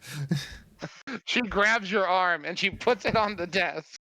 It's like writing on paper, and then she starts just writing on your arm. See, you use the left hand to hold it down, and you write with the right hand, and you make sure you don't smear the fat part of your hand over the ink when it's drying. And she's writing her instructions on your arm phonetically as she said so. Okay, but then Moira, when she's done, takes the pen and starts writing on her left hand, like her own left hand. It's like, yeah, but when you're writing on your own hand, then you start moving the skin with you, because skin doesn't have the same ability How to hard stay are in you place. pressing? How hard are you pressing? I'm not I know bleeding. you're an adventurer, but relax. You just need to have the ink. She takes the pen back and he turns your arm over. You just have to make sure the tip of the pen barely touches the surface. Paper rips pretty easily, so skin not as easily. But if you press that hard, it shouldn't jerk around too much. Unless you were like really old and flappy, like Pasandi, his skin probably goes all over the place. Moira just busts up laughing.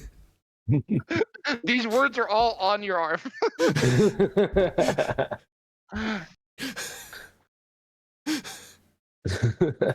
There. Now make sure that dries before you touch anything. Moira starts blowing on it. All of it. You at least know the basics of drawing ink. Couldn't get that much as a child. Jesus, you'd think I wasn't a councilwoman for 10 plus years. I'm gonna go back. I don't even want to work on this canvas anymore. I'm gonna work on the pot. Look, I'm better with knives and needles than I am with the pen and paper. And I'm really good with the pen. I was a councilwoman. I handled Layman's Lament. You know that building's still empty? You guys should probably buy that if you wanted to. I don't think they do anything with it anymore. It's just a big empty soup house that no one goes to. Ooh. It would mean like paying taxes on another building and then, needing more room in the town. But yeah, last I checked, no one's asked about it. You kind of took all the vagrants to your keep and turned them into Serenites. Better than Desdens. With the circumstance. I've heard that Desdens go to your keep too, but not your keep. Moira nods, as it gives her a bit of a look. It's like, are you lightly gestures at all the, according to the picture, blatant symbolism on her clothes. Are you by chance? She says no and does the most egregious wink. People probably outside saw it. I would never violate the religious law of, at every word she blinks, of Breach Hill and the order of the God Claw. Huh. I mean, still, when I come to bring you up for a sermon, I can afterwards show you around a little. That there's some stuff you'd probably be interested in. It's good to know you have would crazy definitely magic portals, right? Jorsk said you guys have magic portals that take you to great monsters. I'm not really interested in the monsters, but I'd like to see portals. I mean, that there's portals. Some take us to monsters, some take us to not monsters. Not one not monster portal, please. I mean, the one portal is slowly having less monsters on the other side. I wonder what the progress on that is. Huh. But if you're here, I imagine it's stagnant. Unless Flynn the fighter is over there fighting him. Or the giant lizard, or Grit. Have you ever heard of Sagarok? No. Lost Dwarven City? Is that something you can eat? No. Oh, Ancient Lost Dwarven City. What was besieged by orcs until ancient Sagarok. Yeah. Yeah, that's like history books. Yeah, that's through one of the portals. Oh. Isn't there a bunch of skelemen there? There were. Did we see skeletons? I remember a lot of zombies. There's probably a skeleton in the zombies. There might have been skeletons somewhere. It was mostly like zombies, though. It's like a lot of like zombies, whites, ghosts. But You should be careful. I hear they eat brains. they can. Actually, one of the people at the keep we saved from being a ghoul, right? How do you save people from being zombies? A ghoul's a zombie, right? I mean, what, like a super zombie, more or less. You guys But, really are adventurers. but, Super zombie. you kind of kill them and then do a resurrection ritual on them. I heard you guys can bring people back to life. Yeah. It happens far Yeah. more than I would like it to have to, but it's nice to be able How often do to. you bring people back to life? Wait. This is like a regular thing. Is that like part of the morning? Like, oh, And wake Mori up, has been brought back eat to life already. eat my oats, bring back the person to life. I mean, there Some was days have started like that. me, Grit. Grit doesn't accept it. There was John. There was Dinesh. John was the fancy gentleman, right? Yeah, He died 5%. He thought he just got. I don't know. yeah. Replaced by the lizard, turned into the he lizard. died, and then Got I brought back as a lizard. no, no. John is still John. Apparently he declined to come back, but apparently his fiance wasn't a fan of that. So You get to choose. she was very insistent. Magic is weird. I mean, All right, it's not so- you force people to come back to life. It's more you are petitioning both Pharasma and the person's soul.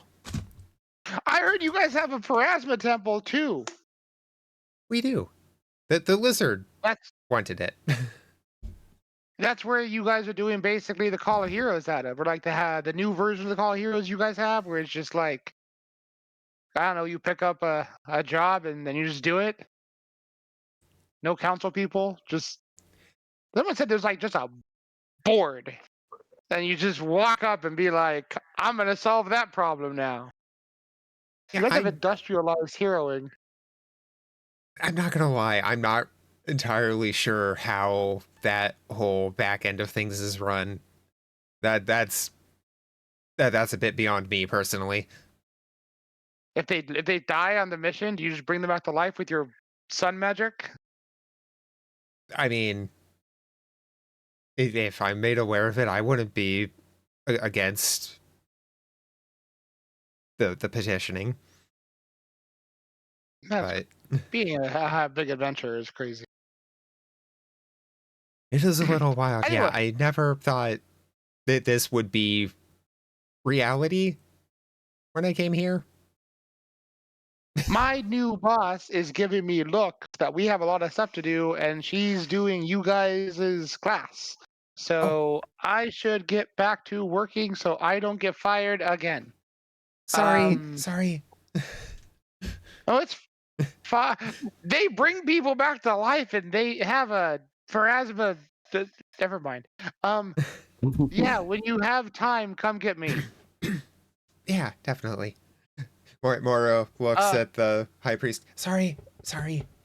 The glass is absolutely beautiful, by the way. You do such good work. Thank you. She nods. Trini is doing fine. I will prepare for her to have I assume, unexpected day off when you fetch her to come visit your magic portals. I will do my best to give you a heads up. Excellent. Hopefully we don't get back in the middle of the night or something. Safe travels. Thank you. Right, We are bye. closed in the middle of the night, by the way. Good luck. It would be. I mean, yeah, You can- I figured, like, I don't want to just barge in the middle of the night to be like, hey, just so you know. That You can leave a feels note still under the last minute. door. I would suggest using paper when you deliver it. And she gestures at your arm. Oh. Yeah, 100%, yeah. Yeah, I mean, you being you, I'm sure you could remove a piece of you and just grow it back. But anyway, I won't keep you. Good luck in the jungle area. Thank you. Moira just stares for a second, contemplating, like, what kind of person would actually just remove a piece of their skin to make a quick note and then heal. It's like, I mean, if Grit had the ability to, you realize if Grit had the ability to cast regeneration, he would lop the whole arm off and then just cast regeneration. Moira shudders and is like, yeah, probably Grit. I will keep this idea from him. All right. So that side tangent aside, what's it called? Lorelei. Oh, Unmei, what are you doing with your day?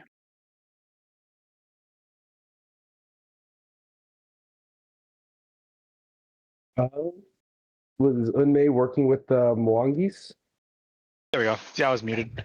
I was Yeah, I there was you gonna go. be teaching the monsters common. Okay, that's right. Cool. Let me write that down. They're just common monsters. Yeah. All right. Then. Monkey, so you know they have names. Nope, they are monsters until they learn common. Yeah, Well, according to There are Cheliax. people who agree with you. Fair enough. But yeah, I could at least name Ubak, Yoruk, Werk, Yash, and Retskri. There was like Yog. I'll have to go back through books 1 and 2. Yeah, they all have names. That's all. I fucking love it. I love that they all have names. And like one was like Bert or something. But you can tell yeah, which one so- Grits is better friends with than not. The ones he kept the names of. The Charcots, there's Gretch, Marop, Brexes, Screet, and Zort. I love it. Scorp and Vanak, Kirk and Rourke. Yeah. Yeah. Anyway, We love it. Love it. I got a note of all of them. All right. Ubak crit me. Yeah, and almost killed me during the boss fight. True. That was a rough one. Let's see. With your roll a d20, Ruben.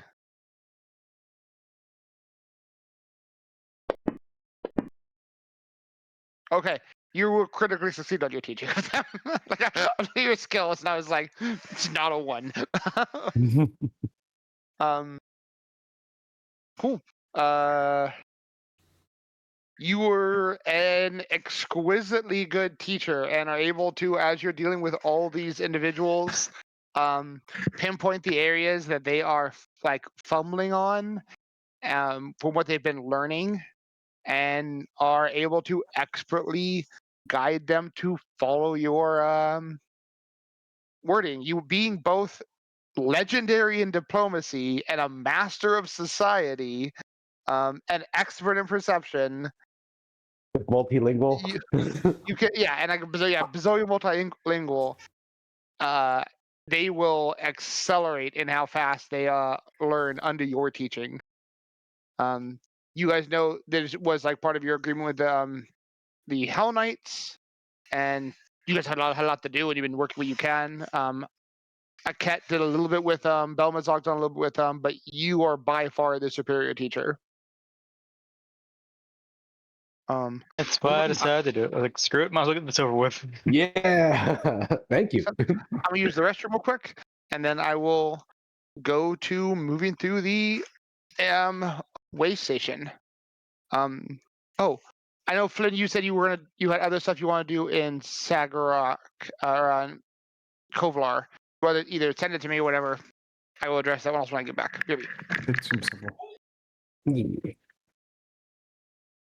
Yeah. Sagarok missions are there's cool shit to do there. No, it's an hour away. 20 minutes for Flynn. Well, oh yeah, that's right. That one's an hour away too, through the underground. God, nothing could be simple, huh? Yeah, it's fast enough travel. Like I said, for Grit, when he was working, he was still able to travel, spend like the next 7 hours learning spells and stuff. 6 hours, and then you make it back in time to meet people at the end of the day. The luxury that a major city is only an hour away, it has some of our most major resources, is actually wild.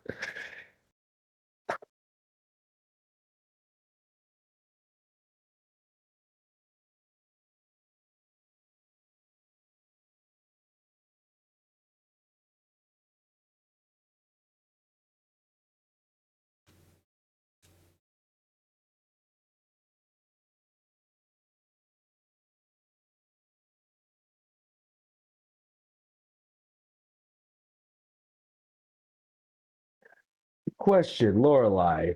I know you journal for our sessions. Does Lorelei also journal? Yes. Okay, cool. Cool detail. Awesome. Yeah, she writes and has shared a couple times some of the stuff with the Pathfinders. And then Very cool. and it's been a long time since it's been brought up, but and then she also takes inspiration and puts it into stories or story ideas, like novel ideas and stuff, and sketches a lot in her journals. Oh, very cool. Okay, awesome. Thank you for letting me know. She picked up the passion for writing romance series from traveling with her bard friends for so long. The best way. Yeah. All right, I'm back. That's just a personal hobby. Well, yeah. All right. Perfect.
Oh, and I guess before we go through the portals and such, great, we'll let Lorelei know. We might be greeted with a bunch of bows facing us. They'll probably calm down as soon as they recognize us, but they're on guard, just so you're not surprised.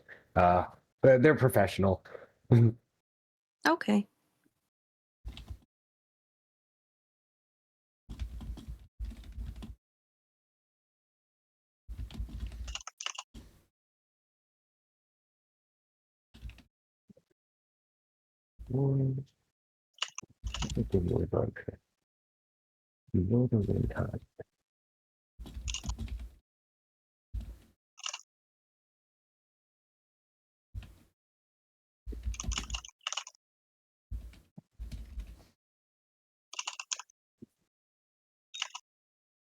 Actually, I'm fucking typing when I could be talking. What's it called? While you're in Kovalar, Flynn, they will do the room moving for you. They will happily handle Lorelai's Syrah's clothing enhancement. Add in the extra layers and the like to give it cold resistance, or cold weather resistance, and making it more elaborate. Extreme colds, severe colds, whatever the highest cold is.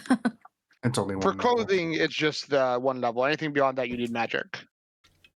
Or superior skills. Yeah, or superior skills. What's it called? Well, is it beyond anybody's capability there, like the mages or anyone?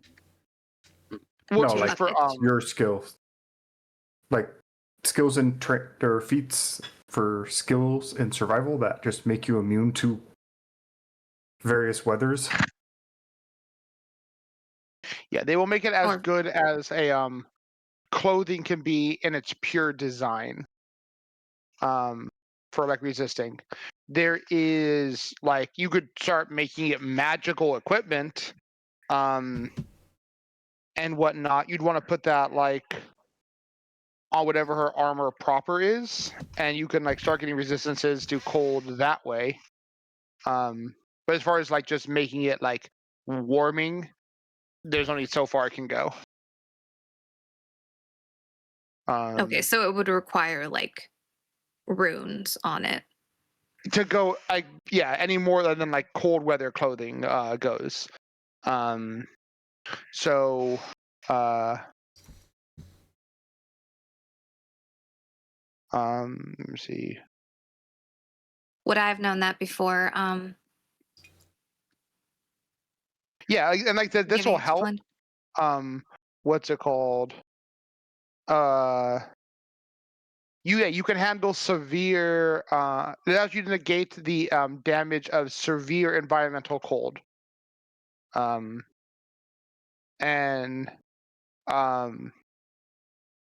if you got to the extreme level, it would reduce it down to severe. Which isn't too bad. The clothing? Yeah, just the clothing and just the quality of the clothing without going into magic. So it's layers of like cotton and like dense material that just it's super insulating. So okay. Essentially fire resistant. Yeah. You're good down to negative 21 degrees. And anything down to negative 79 you treat as negative 21, which means you would take minor damage every hour. So it's good stuff. Okay. Like Yeah, just because she is weak to it, like yeah. Yeah, if you were to ever actually give her magical gear, like you can, if you were to put barding on her or anything you want to count as barding, you could give it like armor runes and resist energy runes. Just the exact same stuff you're wearing. And that could help with what's it called, issues. So if you got like +1 barding on Syrah, you could then get like a lesser resist 5 cold rune on it, and that's only like 45 gold for that plus the armor cost. So, and if even like if you're not gonna have like metal actual armor, like you're just gonna want to use it, you could enhance like the clothing you have on her now, like this, the stealth cloak or whatever she normally, because she has a thing she wears normally, or is it just this? Which she normally doesn't wear anything. It was we had the blackout armor made just to black out hide her light. Yeah, for stealth. But it doesn't like add AC, protection. And And I think because she's nimble, it's like I don't want to do actual armor that's going to impede her in any way. Oh yeah, she has a dexterity of 7. So you could just, if you wanted to, give her the basically some everyday clothing. Like it would just be like wraps, like not because this whole blackout thing covers her whole body and keeps her like darkened. But you could potentially get her the animal equivalent of adventuring clothing, and then put like a +1 armor rune on it, +2 armor rune, put the like bonus to saves, and then actually you could gear her up if you wish to. That is very much an option, and adventuring clothing doesn't hinder dexterity at all. Technically, it does. Oh, does it? But yeah, it gives you a max dex of +5. For player characters, it means it literally only becomes relevant at max level.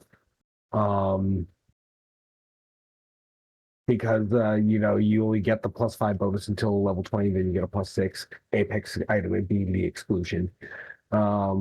But yeah, any form of clothing gives you a dex cap of +5. Good to know. Thank you for the insight, Key. Yeah, no worries. It's, I think, one of the ways they try to balance out heavy armor actually keeping its lead. Yeah.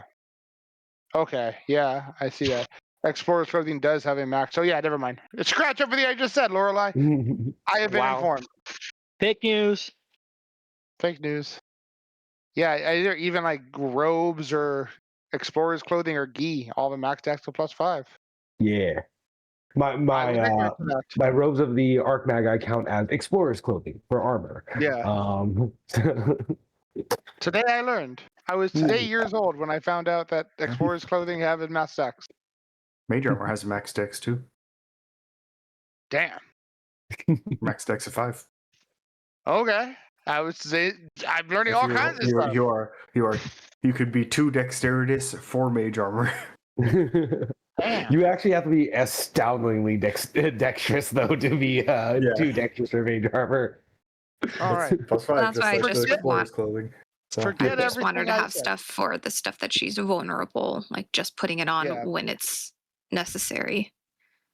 So yeah, this would be the best thing you need. Like I said, because she is so nimble of an animal. Trying to give her anything else would hurt her AC. So now I know once you get between level 15 and level 20 and you're dex based, you might as well just fight naked. You're better off that way. No, because the enchantment Get the bonus runes you put get directly on your skin. Oh, you're right. Even at a +1, it automatically keeps up. And then the +2 that you're likely at this level is still higher. So it is still important to get that. Syrah is an exception to this rule by being a 7 already. Mm-hmm. Yeah. But for us, the player characters, no, it actually still crank it out if you are a dex-based character. Yeah, it makes sense because if you're able to get a +6 dex, you're probably able to afford a +2 armor rune. Like you guys mostly have +2 armor runes right now. Yeah. So that makes I have sense. +1. Damn. I know. All right. I mean, I'm right now contending for the most expensive armor in the party with maybe me against Juron. So it would have been if I kept that armor. I'm on the verge of becoming legendary in unarmed defense. I have a +2 now because I got Key's hand-me-down. Yeah. My armor clothes right now are only a +1 resilient. And they're not you still +2. have some of the best armor in the party. A +2 resilient adamantine full plate. Juron. Yeah. Oh, yeah. Still the best geared in the party. Yeah, no, that doesn't like. I know I contend with you only because these Archmagi robes are actively expensive, but having the tally of everyone's gear, Juron is very well geared. He is. He's a monster. Last I checked, he was like a league ahead of everybody, followed by Grit. So there might have been a reason I incentivized not keeping the axe, so I didn't just take the gap and turn it into a canyon.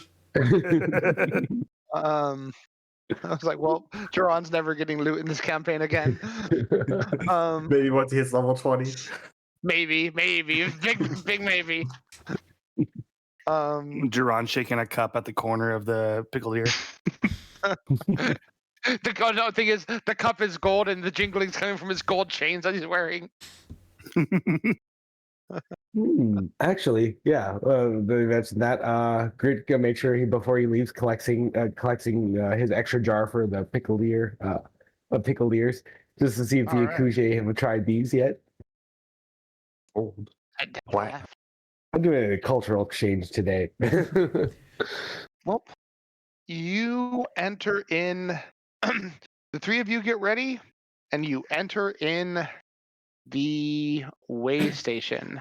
Lorelei, you've been in a few way stations. They're all pretty nice. This one is an exception. You guys pull out. Well, it was like, the Hunter's Talisman. And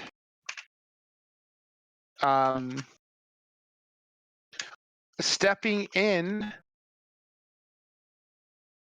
it feels like you were in a magma tunnel, Lorelei.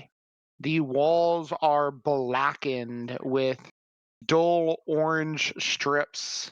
The whole area is slightly warm. And it feels like you were almost immediately going into a volcano. It doesn't bother you in the least. Nice and tempting. So this is the Hawk prison. Hey, Grit, should we tempt fate? So he was just chilling in here. I mean, we killed it dead. There is no way in hell that this could go wrong. Moira just shouts, "The Hawk's a bitch!"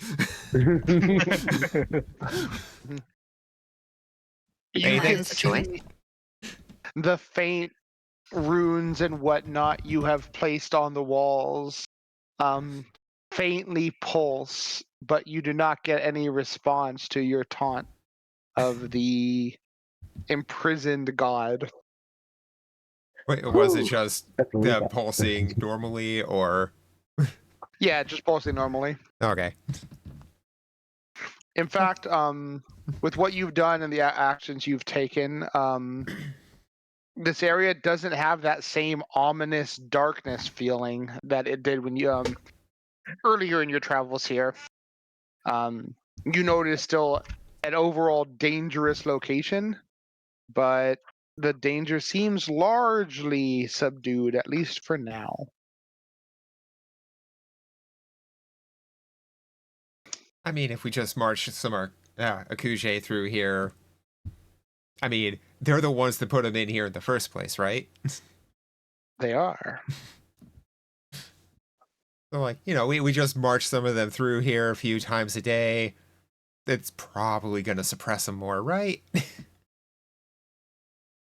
Well, Grit actually is more than happy to look into a project down the line to see about suppressing this guy more. You do know your Firebrand friends had commented they'd be willing to help you on that project if you ever wished. We'll be talking. We have a meeting with their biological associate in less than a month. We'll bring it up.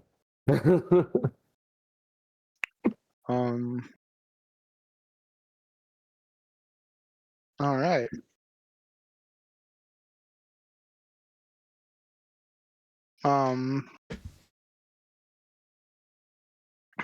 Passing through, you end up at a archway in a ruined temple deep within an expansive jungle land. Outside, at least a dozen dark-skinned elves wait and snap to attention upon seeing you, though upon recognizing Grit and Moira, their bows loosen and they Oh no, go the arrows. hail greeting.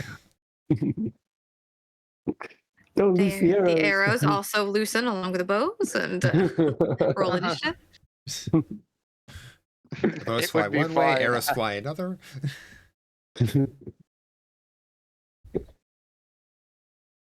Not gonna lie, at level like 5, how many is it? I think it's like 24 to be exact. I forgot how many elves there are. Oh, it's 20 elven warriors. 20 attacks at plus 11 that with are pretty scary. Oh, yeah. And then I think turn 2 Josty shows up. And It'll on be that fine. note, as you guys there you guys hear them shout out in Mwangi. Grit, you understand they are greeting you, saying it's been a long time and hoping you are well. Calling back to them, we are doing excellent, and it is wonderful to see you all. Hopefully, things have been well. They nod and smile. Yes, the champion will want to speak with you if you've returned. Right away. And she does not speak that of Longi, but she does speak your ancestral language, our druid Lorelei. And like Lorelei, the Akuje. Some of the And guards nod and say, "Welcome, cousin," in Elven. And I will also nod and give them a druidic greeting. Hmm. And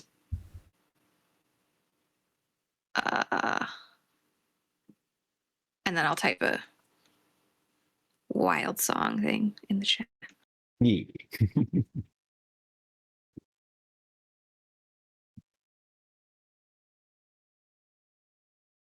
Why is druidic not showing up? Called Druidic. Like Wild Song, isn't it? Yeah, Wild Song shows up. Neither of those are showing up as an option for me. Oh.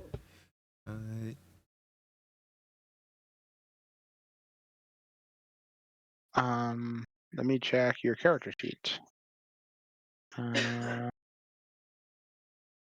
Where were notes? Oh, probably because you have it to be. I deleted Druida from your Wild Song area, so I think that'll help it show up. And Yeah, it's kind of particular about strings. it is very particular. Pyrrhic. There, see if it shows up now. Okay, yeah. If you put Wild Song / Druidic, it doesn't recognize Wild Song Druidic as a language. So I just deleted where it's a Druidic and now it shows up. I also removed the Ignin from your Pyrrhic, so that should also show up as a language you can speak. Okay. It just I can't even find where you see the languages on the sheet. I'm like, where is that again? It's under notes. notes. Yeah. Which feels like a weird place for it to be.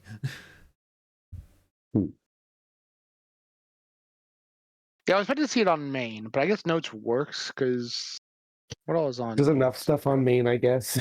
Yeah. Yeah, skills would Yeah, also notes is make, or not skills, abilities would make a lot of sense to me. There's a lot of things on abilities though. I think it's Yeah. because the other ones are so like busy. Notes is like they can just stick it on there next to like the appearance tab, which is flavor stuff. But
As you speak in Wild Song, the elves around you look at you confused before responding in elves.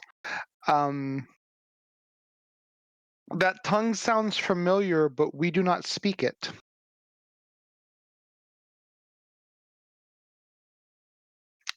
Is Nikita, is she where we expect to find her? She should be back at the what's it called, at the town.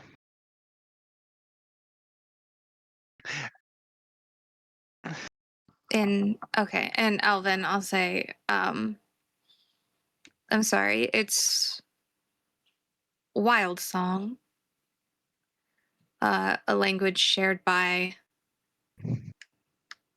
a majority of those who practice Druidism. You hear loudly and in common, if broken, friends from beyond gate, welcome.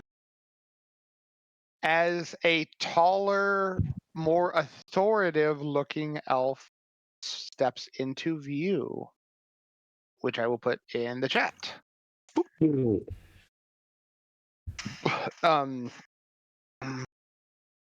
Fear my warriors are but simple yet brave warriors. Should you seek those touched by nature, my daughter is the one.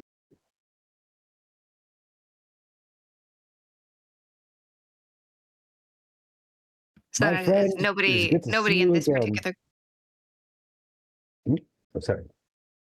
I was just saying, is nobody in this particular group actually druids? Correct. At least none of them recognize you. They all seem to be just armored, bow-wielding kind of warriors. And the way he said it, he simply said they are all warriors.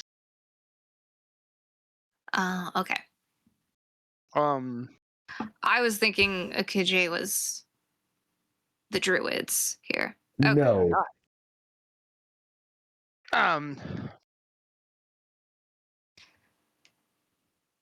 Well, what me, the player brain, if I understood that they weren't all just going to be druids, then I wouldn't have spoken in Wild Song. Yeah, and just that's tell all. Misconception, no worries. Yeah. Grit Goblin and Moira The of little son. Moira Little Son. Ha, this has been long. What bring to home?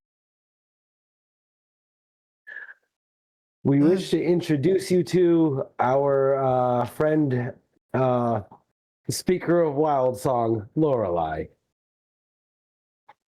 Nature touched, though not as. And he holds up one hand and just rolls his fingers. Easy seen as Nikita. Welcome to Akuje land. Saved by friend.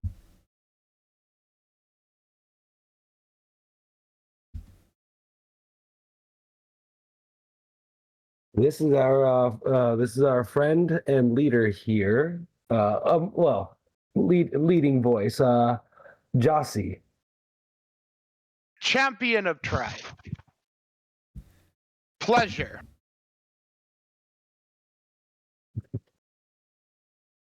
And pleasure's mine. I'm honored to get to meet you and your tribe.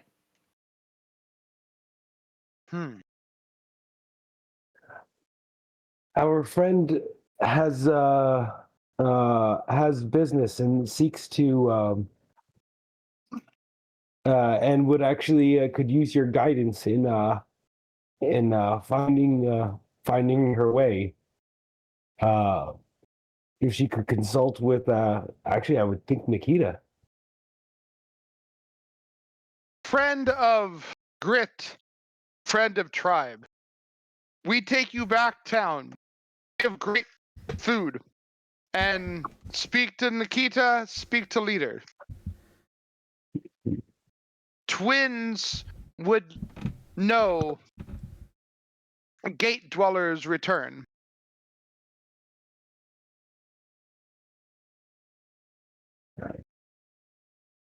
Please lead the way. Grit's all excited. I need round 2 with those peppers. Oh yeah, I'm definitely grabbing a bag of those while we're here. I'm pretty sure I have now had spicier. I don't remember how round 1 went. I'm not sure what that says about round 1, but It turns out the biggest purveyors of hot food on Galarian are elves, and that's awesome. They would gesture, and a kind of thick netted poncho is provided to the three of you. thank you.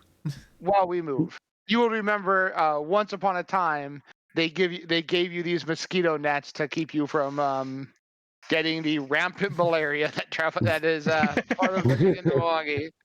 I wish I was joking. Malaria sucks. You make malaria checks every single day of chapter 2. That's awesome. Yeah, like malaria is a big deal.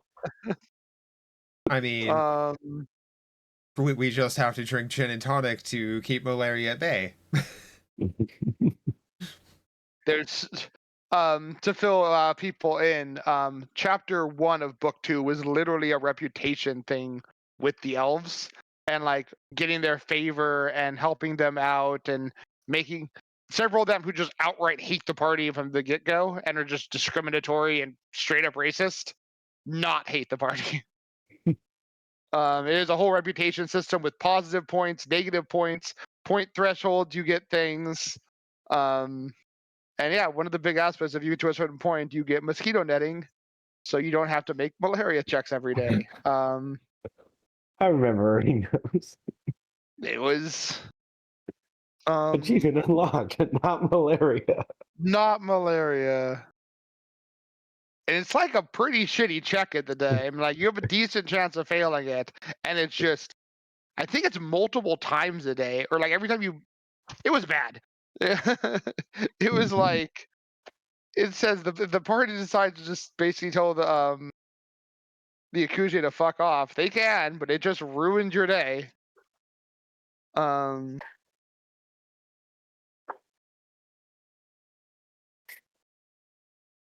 But I think we did eventually get sick once for a bit. We had to treat it. right.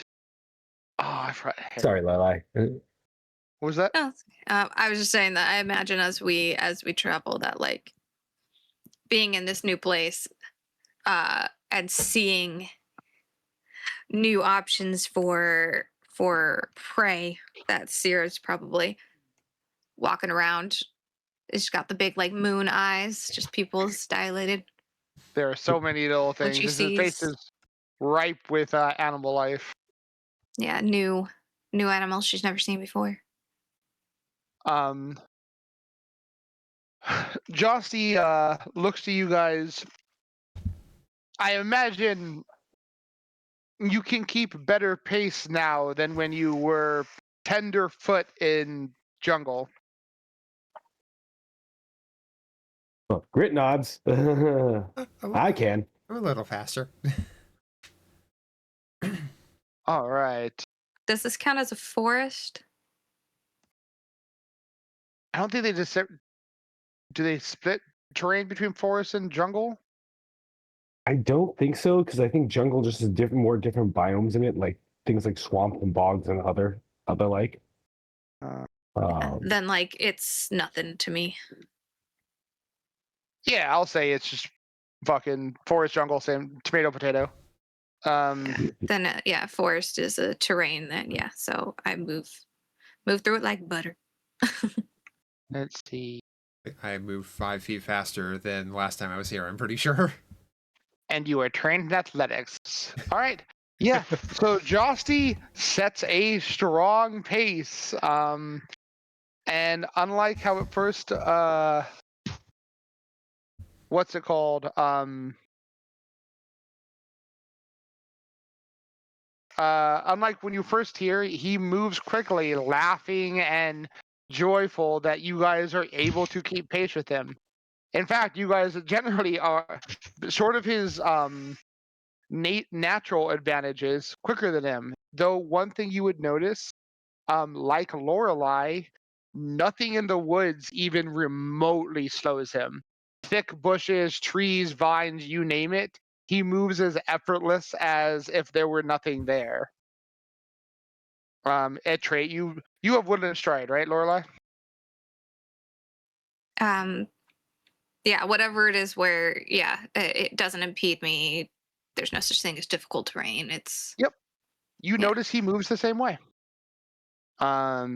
So despite saying he is not a druid, he is not hindered. You guys notice your escort, roughly a half dozen other elves are able to move in kind, all of them moving effortlessly through the Mwangi terrain as you are led the several miles down to the Elven City. It does actively just assume it's an elf thing that they can just move through trees and the trees help them. Yeah, and Goddamn trees are Lorelei racist. and Sarah just soaking in the environment, taking in everything. Indeed. Mostly the humidity.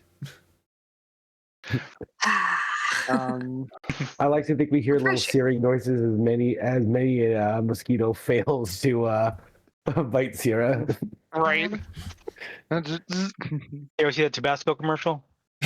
Yeah. Instead of the loud pops like those bug lights do, and they zap them, it's just sizzle sounds. Pop, pop.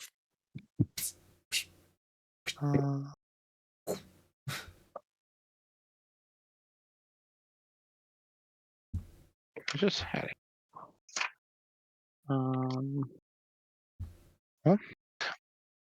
It takes a bit to get down there, but you guys are able to get down to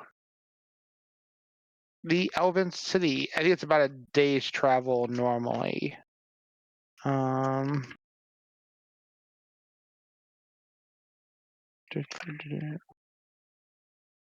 do I see something? And then I turn the page. I turn the back page back and it is gone. Help.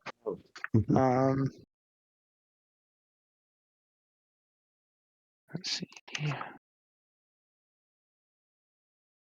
Majesty. What's a 10-mile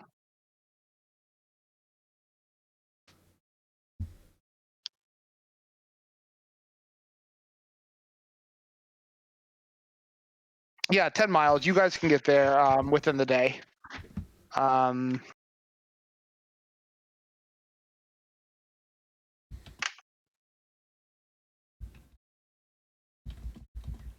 Would it speed things up if they like rode on Syrah? So like none of us are hindered by the terrain. Does Syrah have wild step? I don't know, but she's a 7 dexterity. Dexterous, sure. But it's mostly like athletics moving through, which Moira is good at. And actually, Moira and Grit are both faster than Syrah. Syrah would actually be, I think, your guys' slow point at this point. Oh. Because Grit's designed for 3D mobility. This force is not slowing him down. He is just a monkey in these trees. And Moira, her athletics would be a plus 21. Person. Yeah, Moira has a move. Moira, the other person, only person who'd be in contendant, has a 30 movement speed with a 17 athletics. So Moira's doing just fine. Good job, Moira. Yay! You have come a long way. Oh, If actually, I need to, I should have can fly a for 10 move minutes. I should have a move speed of 45. Sorry. You have to wait for them, Grit. Yep. Slowpokes. Yeah. Sierra's just getting distracted by all the little new treats she can find. Occasionally, like very much like a house cat, do the butt wiggle Yeah. and like pounce on little prey that she finds here and there, all happy. Glance back every so often. Lorelai has to stop Sierra from pouncing on a poison dart frog. So many new yeah. treats to explore. Are those ones? Just if you see a frog with a butler outfit, do not pounce on it. The prettier they look, the Wait. brighter they are, the more dangerous. Don't touch those. Frog with a butler outfit? What? Oh yes. Don't touch the one with the long sword. Yeah. No. Leave Glenn alone. That way lies death. Where the?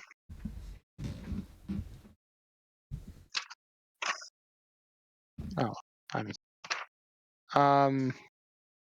but yeah, you guys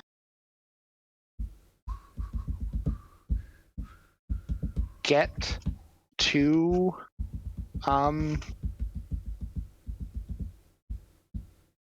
the town. Let me see. Akraval. And upon arriving, descending from a higher vine with an arm that is more vine than arm is another elf. I will pull a picture up.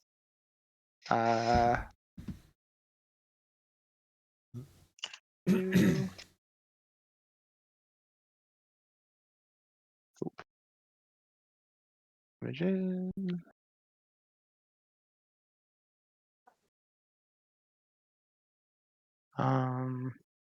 Shazam.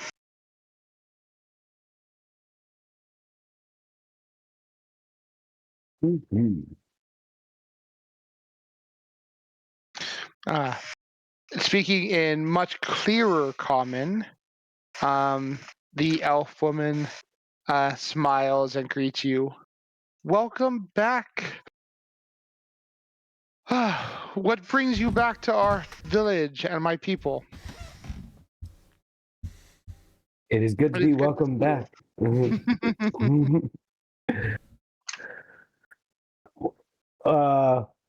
Our friend has a business here, would be able to use your aid. And honestly, we took the excuse to come back and check on our friends while we were at it. Our friend here is Lorelai, and a speaker of the wild song. Oh, greetings, Lorelai.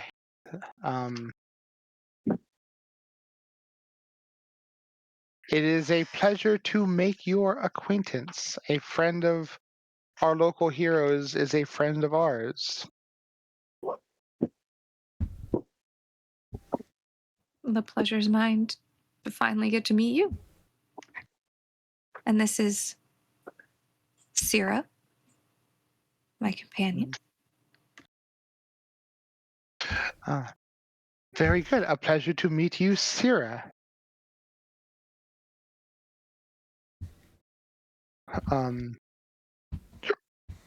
You notice that she actually doesn't give a particular reaction when you mention Wild Song.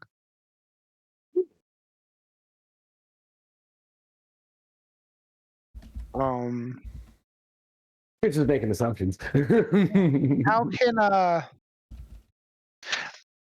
How can we be of help to you? Well, one of my own personal tribe members came here for training over at the volcano. I can only assume that there are other druidic,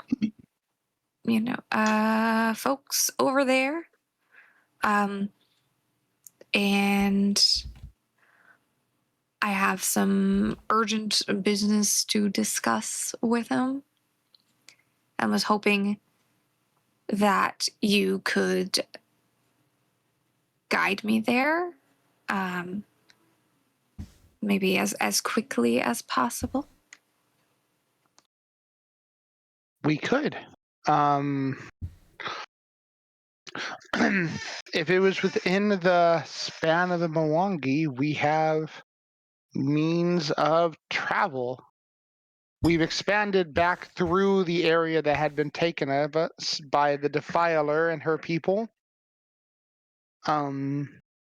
I know of the volcano region. It is a great distance to the west, but I do have means of getting you there quicker.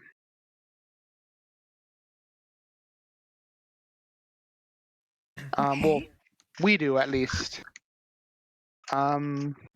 I can travel through the trees, but it would help also to know exactly where. The Akuje we can show you the way and how to travel. You said you have means of moving through the trees. We can guide you the direction you would need to go. You have greater nature magic then.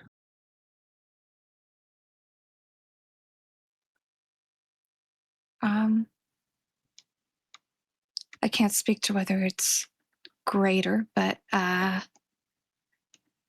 yes, have you met or have any sort of understanding with the people that live over by the volcano?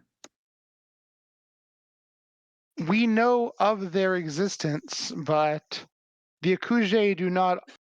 Well, until recent, we had never left our lands. And while we have begun to explore and make contact,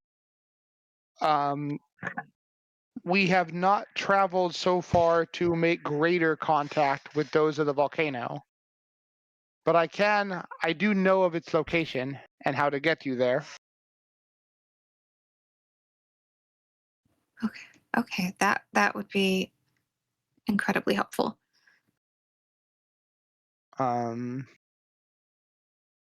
She would wave you to follow her.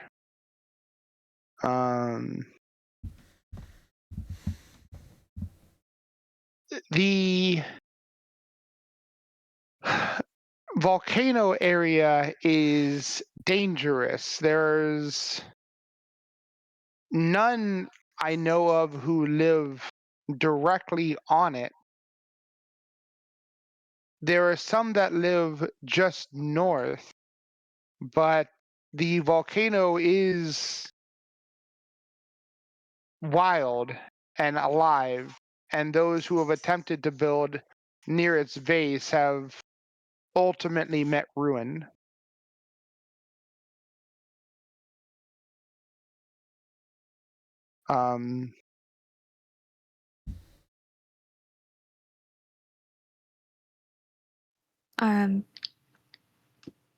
So do you have means to at least knowledge enough to get me to where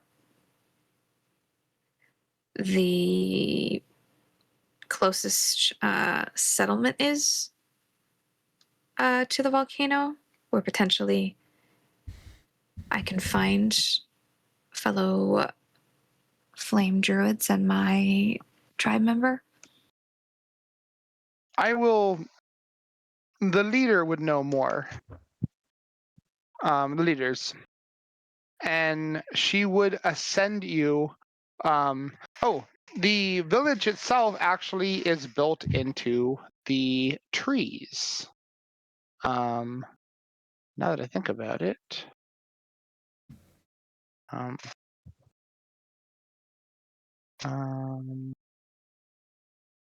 Da, da, da, da, da.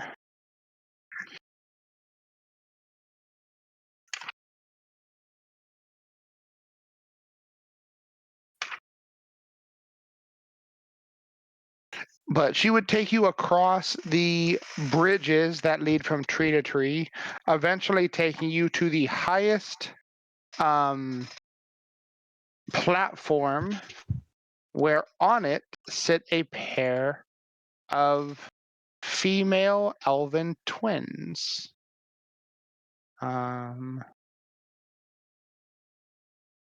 Because this is cool.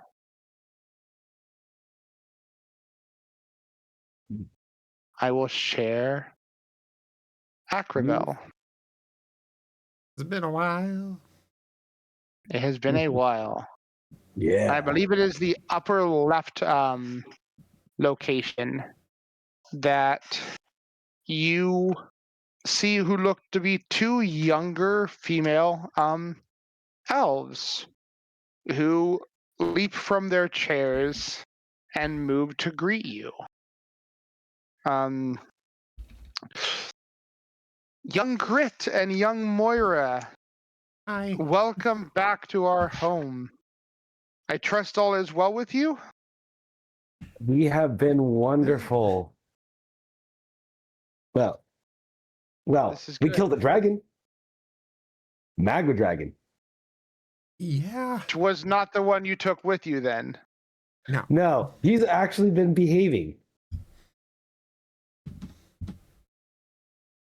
This is good. Mm-hmm. He's a bit moody, but not to Kiri the best of didn't my initially knowledge, come with he us. hasn't killed anybody, which is actually crazy. So Great. I'm pretty But sure yeah. they're talking about Belle. Oh They never right. met the other one. Oh right.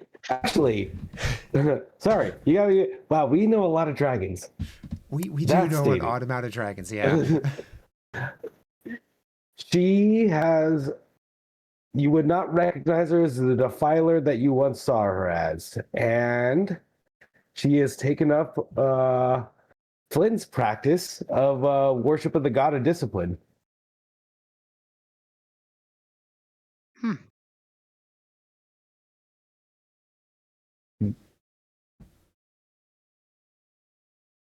Well, But you were yeah. right in your decisions then. I mean, I was surprised too. I was being a pain in her ass, but she pulled through. She's doing good.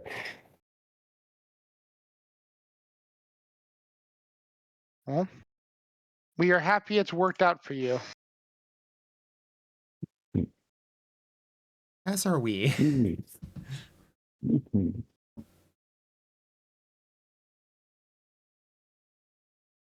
Yeah, it was Flynn's call. It was a good call on his part. So Wait. Weren't you still dead when we came back through? no, I was still following you guys in this shadow dimension, and like you can't see me when I'm like hiding. No, we had you in the bag of holding. Like I keep telling you, the way this magic works is you all failed your will save, and you're in a continual delusion of what you actually saw. Makes sense.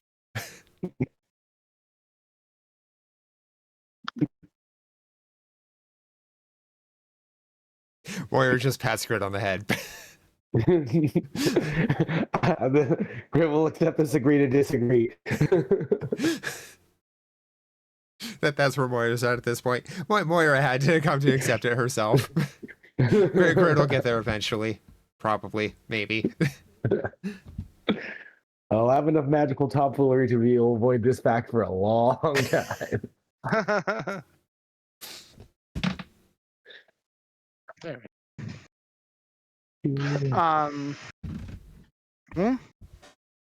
Nakia would make a point to explain your plight and challenge, and the two nod. One of them stepping up. We have detailed maps of all of the Mwangi, including distances and the one remaining settlement that rests near that lake. If you were able to travel by magic to get there, then this should help you aim your abilities. And some other elves come over and actually bring you a fairly detailed map, including distances and whatnot, of the Greater Mwangi area, including an area in what's labeled as Turwa Lake that houses the active volcano. The one settlement that is apparently what's it called? Still existed near there is a bit beyond the lake, an area called Naruma. But the volcano itself rests on the lake, and there's no direct settlement there. If you seek a nature druid of flame, there is a chance he has set up something more closer to the volcano itself. But if you do not find them there, you could always check Naruma.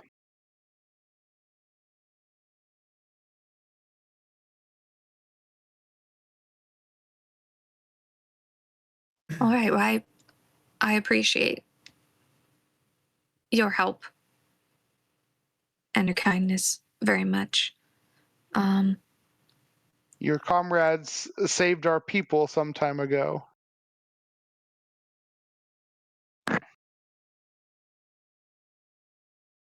Yes, I've heard the stories. And it was just like At 3 least some days of ago, them. right? Definitely don't think I've heard everything. Time kind of flows together at this point. There were idols. There was this one jerk literally just trying to blow up runes and then tell his own revisionist history. Yeah. He got sniped with a fireball as he was trying to swing You know away. we should see if his boat is still there. Probably not. No, Nah, something that's gonna take too probably much ate the time. boot. Yeah, that's still too much time. That was. I mean, it's weather in the middle of a were- jungle. What are the odds of it You've actually seen- It's just a surviving? very shitty Tarzan. Mhm. More like shitty Indiana We Jones. procured a when we moved through the jungle after your destruction of the totems, we did acquire a boat and we've used it to travel north. Nagita said the one time I was actually able to visit your keep, we used the boat to travel north into the desert lands and up to the coast. Wonderful. I'm happy you're making good use of it. I thought you said Indeed. boot. The boot. It's like, oh yeah, I think Greg I did heard do boot, something too. weird with the boot.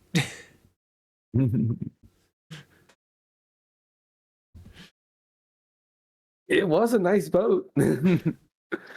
I mean, I tried to camouflage it amongst other things, but you know. With the Cinder Claw destroyed and removed, there has been little major threats. Jostied comment. We have had but one great hunt in your leave, near where the cult had set up their vile draconic fortress. We did fight a mighty flying beast. Oh, It was a good but- fight.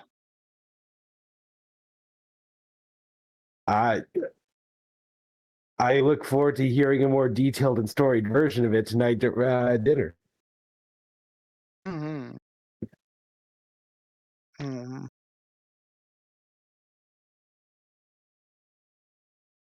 Let's see.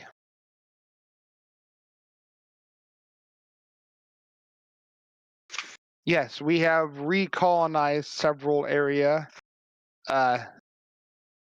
We have had many move down to the elephant grounds and begin retaming them for travel as well.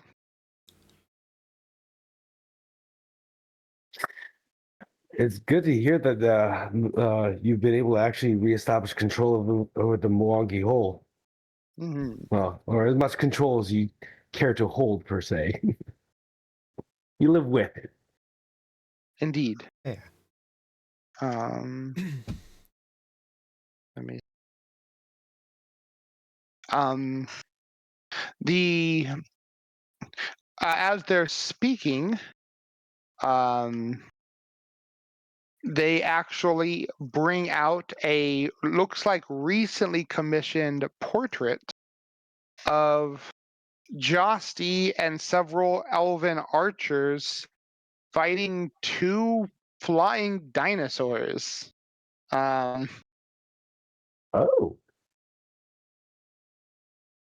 Can Grit make a check to try and identify what these things might be based on Nature the visual check? representation? Is a nature check. Alrighty. I am going to substitute Arcana as per Unified Theory and replacing a skill check to identify. I would like to re-roll that. Have a. That's far better.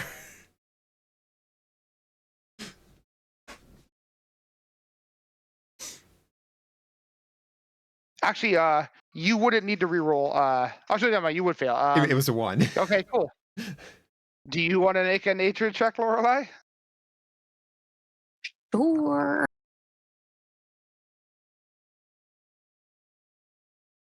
The creatures depicted in the images look like this. In the mural, there are 2 of them.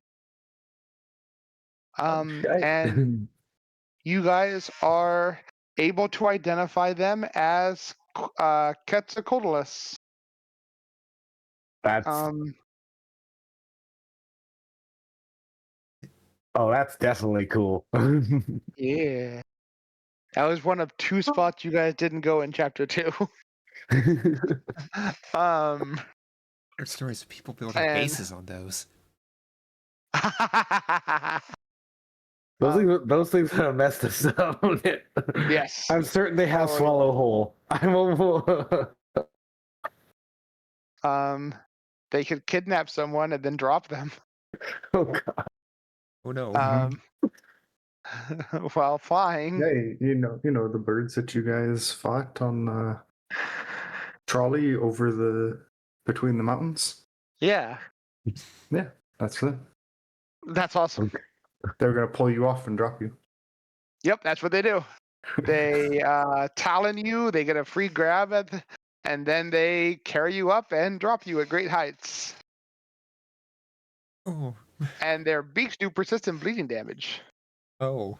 Right into the mouth of a Mosasaurus, like in the movies. Or like an arc. Oh god. I was thinking, is it Jurassic World, the first one? Yeah. That had the Mosasaurs. I remember taming these things, both these things and Mosasaurs in Ark. They're very scary in Ark. I just fondly think of Margarita Man in Jurassic World. Margarita. Dinosaurs are attacking, but you gotta save the margaritas. Gotta save the margaritas.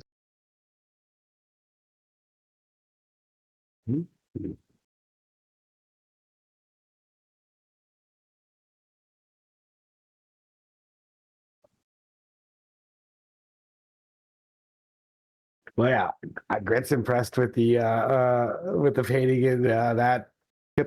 These dinosaurs are absolutely terrifying. Yeah. It would have been at the time, absolutely so. I think I could turn into one. Let me see. That is also awesome.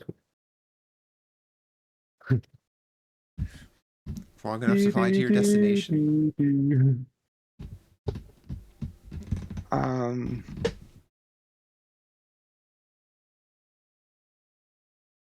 It's like I feel like if you could turn into one for long enough, you could just get above tree cover and easily see a volcano and just fly right at it. Right? I wish my forms would last a lot longer. Yeah. Like I said, form control, great feat.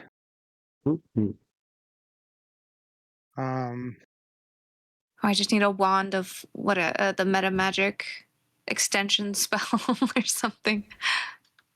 Just prolong everything. No meta magic rods here. And none of them actually work as strong as actually, like I said, that like Ko said, that feat. The the feat extends it to an hour. Which it's 60 times stronger. Yeah. There's nothing else that even remotely magnifies it to that magnitude. So like that's if you want the long-term option, that literally is it.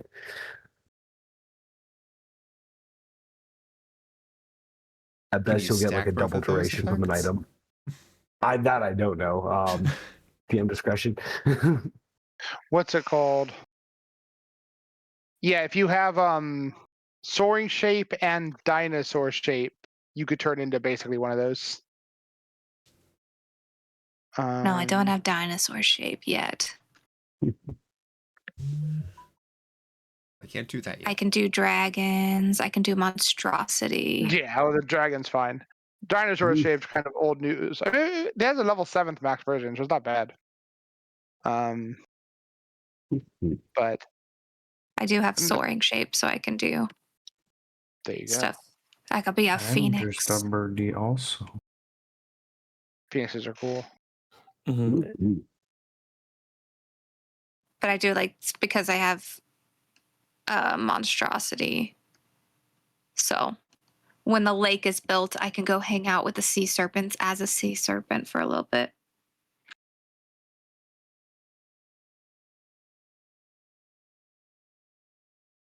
All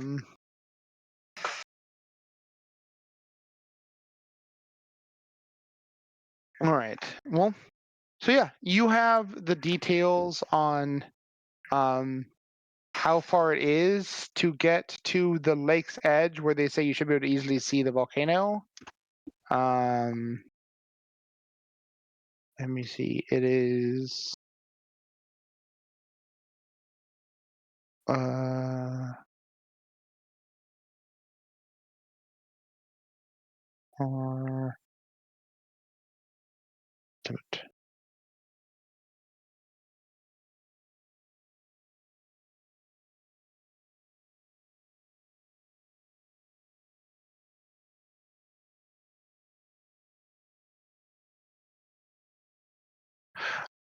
about 160, 180 miles.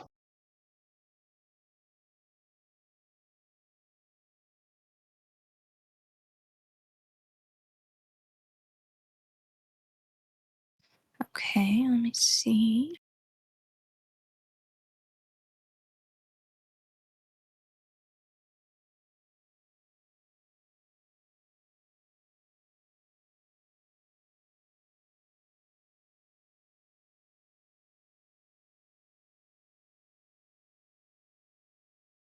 I mean, if I use an 8th level spell slot, I can go up to 500 miles. I could literally step into a tree here and go to the farthest tree there. If I cast it at 9th level, I can go to any tree anywhere on the same planet. 9th level spells, yay. What's the next one before 8th? 6th level up to 50 miles away. Okay. So they point out it lasts for a minute, so I can keep like tree hopping, within that minute. So they were saying it's probably like the last 20 miles we can't guarantee pinpoint a tree down because it's mostly just everything's burnt. But they point out like where the forest reaches most certainly closest to the volcano, and let you know that this is where I'd recommend going. They point out they don't know which way your comrade came, but they would assume, and they show you like a long travel area that like heads from like the northern coastline across the desert along the edge of the woods and head straight into the rivers that lead into the lake. They would assume with how you guys traveled or where you guys are from that was the way they went. Okay. So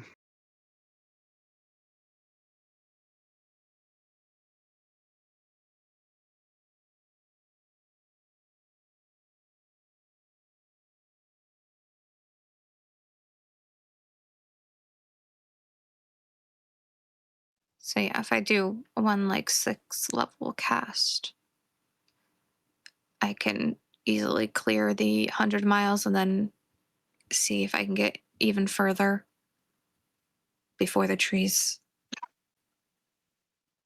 stop.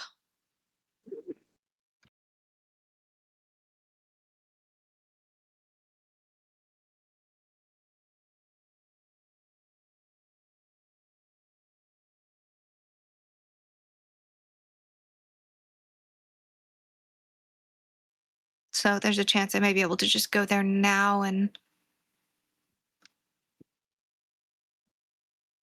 be back tonight. Is it nighttime already? no, it's still day. It's like I would say late afternoon. And each casting only lets you do it once. It just takes a minute of you casting to be able to do the jump for Nature's Pathway.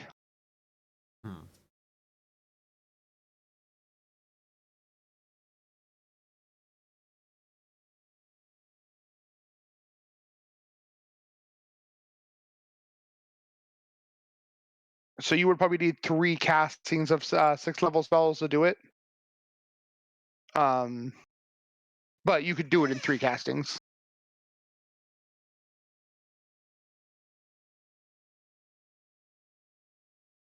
Or 1/8 level. Or 1/8.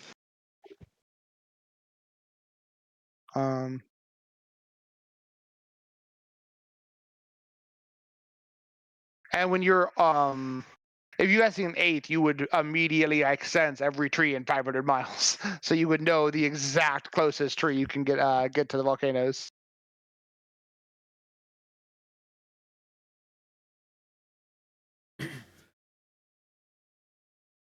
Yeah, and then I can use the map to sort of pinpoint and then go from there.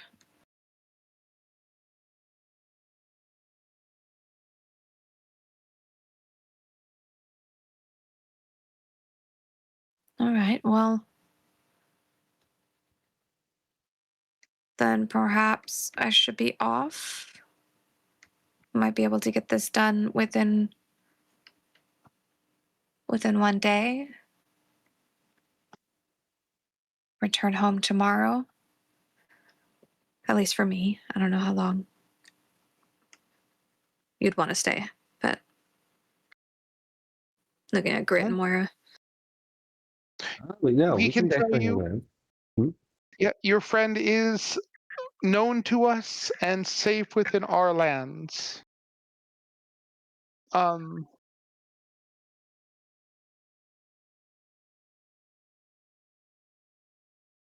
How many of your original number still travel with you? We know of you two and the fighter, Flynn. Called you the basic. of our That's okay. original starting. And then they comment on, well, if you were working with them here. We also know you had joined up, or there was the other fighter, John, and he's The doing armored well, guy. but he has parted ways with us. all right. The others There they was a comment have all hobgoblin, perished. right? Yeah, the We hobgoblin. haven't seen the hobgoblin since. He parted ways. And then We've run into Manderson since then. He's still doing okay. Yeah. There's the kobold that's no longer there. He was a human, I want to say. There was Oh, a yeah. witch and a wizard who both passed. Mhm. The alchemist. and- Yes. Yeah, the alchemist. That's right. The alchemist was the hobgoblin.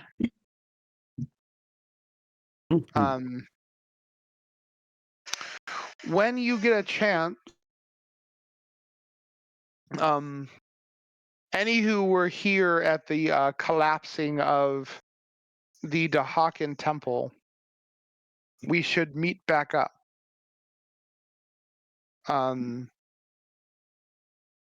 We wish to impart something to you. This is coming from the leaders. Oh.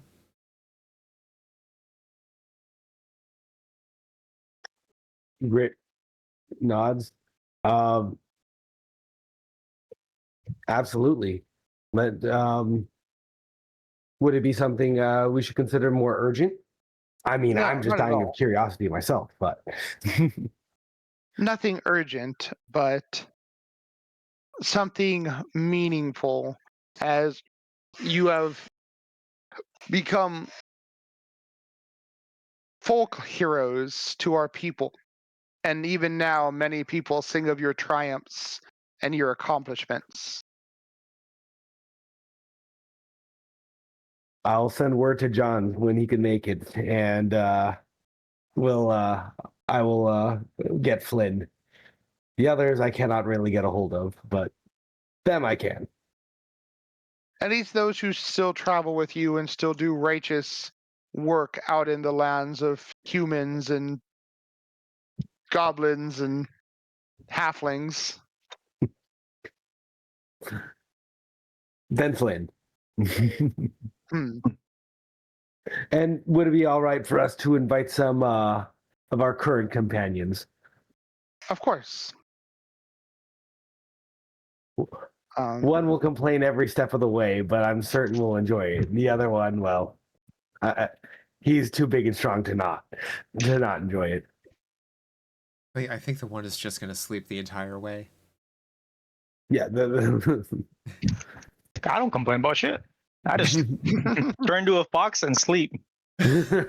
Exactly. Truth. As long as you have a We get mosquito net. malaria. Yeah. Mhm. So you were going to wait here for your companion to return? Yes, I would love to regale you with some tales and then hear some back. But also, I have some hunting to do around here. I made some promises with, to folks back at home to bring back foods from the Mwangi. As you comment, in Mwangi, you hear, if you are hunting, then you are still under my rule. And dropping from a out of the way platform is the Mwangan elf, Akosa. The one John had befriended, wielding his longbow. We will make sure the heroic visitors who've come bring back any game they seek. And now that our hunting grounds are restored, I can seek any game within our domain. I would have no better companion than you, Hunt Master. He nods. When we return, I know that Sierra would also love to do some hunting as well. We could bring something back special for the serpents. I do hope that I can return this evening and experience your food for the first time.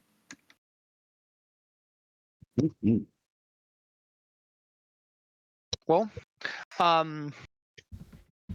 we will let you handle your business so you can return quickly. How do you intend to get there? Are you going to try to cast 3 level 6s or 1 level 8? I'm going to do 1 level 8. All right. As you are surrounded with trees, you are in a giant treehouse.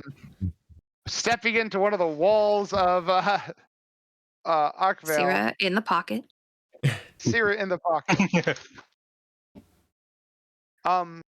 You can sense where generally the tree line cuts off, but sure enough, there is one weak but suitable signal, much closer, that you're able to sense with your powerful spellcasting.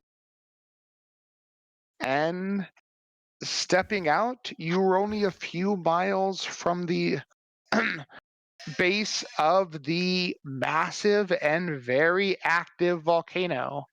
A mostly burnt old tree that still holds on to part of its life, still existing in the charred soil.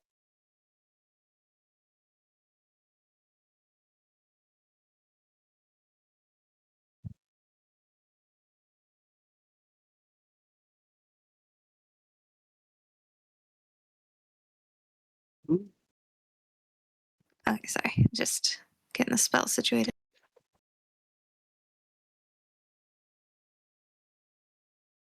Okay, so I stepped out of a gnarled and burnt tree. That is Burnt but still alive, if only Okay. barely.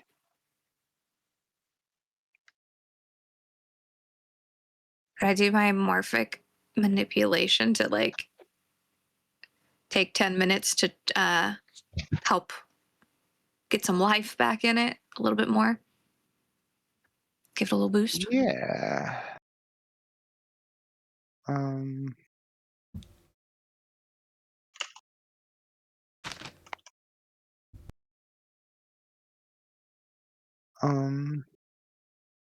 Yes, you can.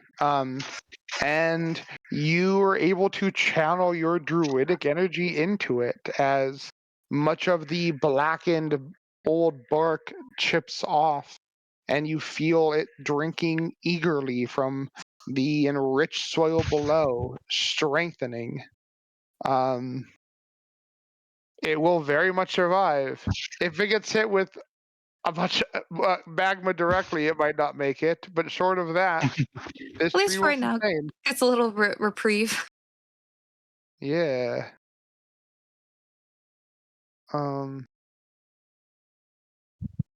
And did I step out of the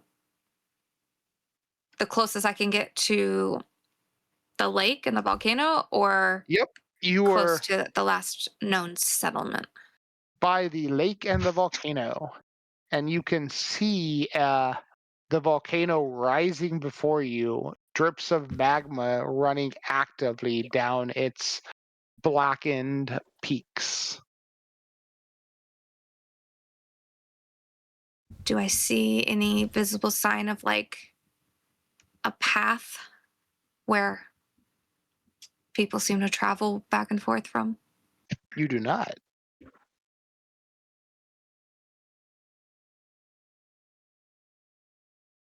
But you can see the summit of the volcano, and you can see, I mean, a means of you traveling up there. It's not a walked path, but you know, you're trained in athletics, right? Yeah. Yeah, you are confident enough in your athletic ability to be able to traverse up this thing. Is the lake like really close? Yes. Do I see a boat?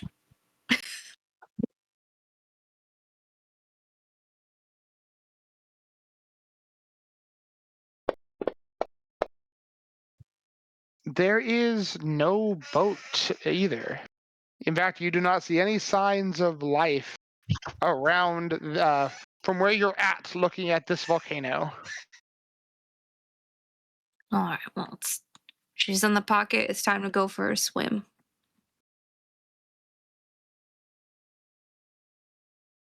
And I will use wild shape.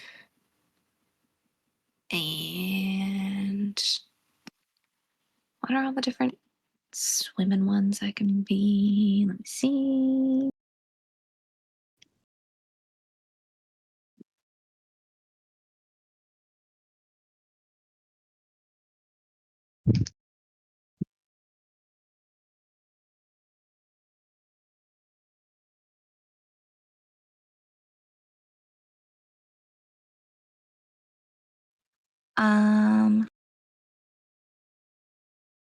I'm gonna be a little sea lion. All right. And go for a nice little dip. Actually, I mean, this is the Moangi. I don't know what's in there. The water around the volcano is very, very warm, as there are areas where the lava actually spills off into the water. This would be scalding for people who are not you, as you're able to endure the immense heat of the water. You can see out deeper in the water that there is some life active, but the area around the volcano itself is rather unoccupied. Okay. I could also be a little sea serpent. A big sea serpent. Yeah. I want to be a monstrosity. But that would be a spell slot instead of a wild shape. I don't have the monstrosity shape. So I will just use wild shape. Yeah, go for a swim. I'll be a sea lion. Yeah. Because it's cute. As I said, you jump in, it is very, very warm. There's nothing directly around the base of the volcano. In like the minute or so you're able to swim, you don't see anything. There is activity farther away from the volcano itself. Like you see some loose shapes of marine life. But no signs of boat or activity in the water around the volcano. Okay.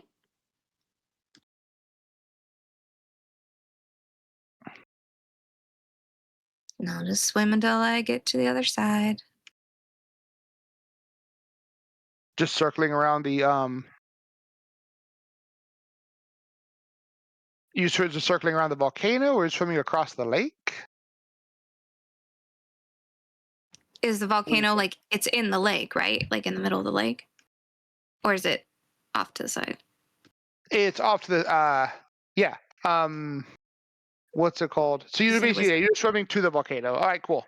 Yeah, you're able to swim and you're able to get onto the ground of the volcano. Again, the whole area would be blistering hot for anyone else. But for you, the air doesn't bother you. It is reminiscent to when you were over the grates of the magma chamber held by the triad. A well-needed sauna. And I will let Sierra out of the pocket so she can enjoy what we would consider fresh air. Sierra shakes herself off and prances around. No more discomfort by you being a creature just made of fire itself. And the volcano lies before you.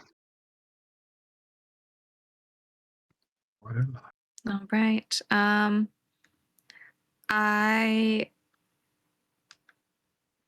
will look first just like around the base, just traveling through to see if I can find if there's an entrance at the base, or if I see something higher up that I'll need to. Make a perception Cloud. check.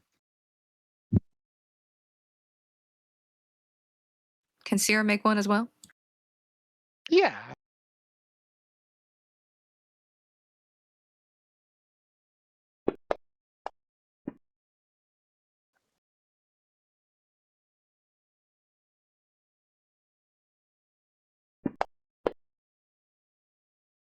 Aw. Well, looking around, you notice two things. Off a ways away, you see what remains of what looks to be someone who had brought fish from farther out in the water onto the volcano.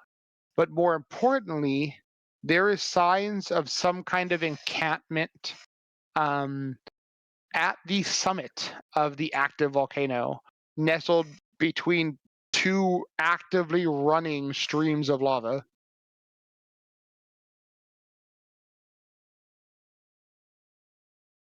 Good freaking perception check. 45. You could pick out. It is masked into the obsidian and melted stone, where normally no one even had half this distance would be able to see it. But with your keen eyes, you're able to see the differential in the rock formation and can tell something has been rearranged to serve as a camp. Making the kind of perception check that only an autistic dwarf would make. True.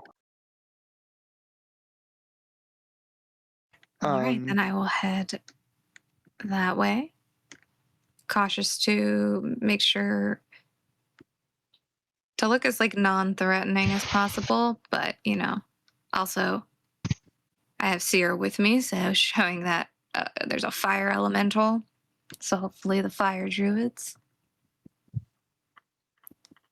won't automatically be too hostile. I'm gonna head over there. All right. As it is a small task for you, to get up the mountain, but as you do, crawling over the ledge is a small creature that looks to be purely made of fire. As this comes into view.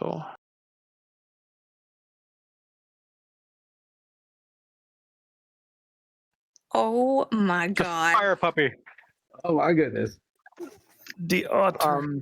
Hello, fire otter. Oh my and god. it lets out a squeak that has a roll of cinder and magma to the tone, and rising up from the inner edge of the volcano is a elven figure. Do I recognize them as one of my own? By the outfit and whatnot, you do. As a Oh shoot, male he's a elf baddie. My goodness. steps up and bows to you. It has been many decades, Lorelei, but I was equal parts saddened and joyous to hear you had contacted me. He said that you contacted him.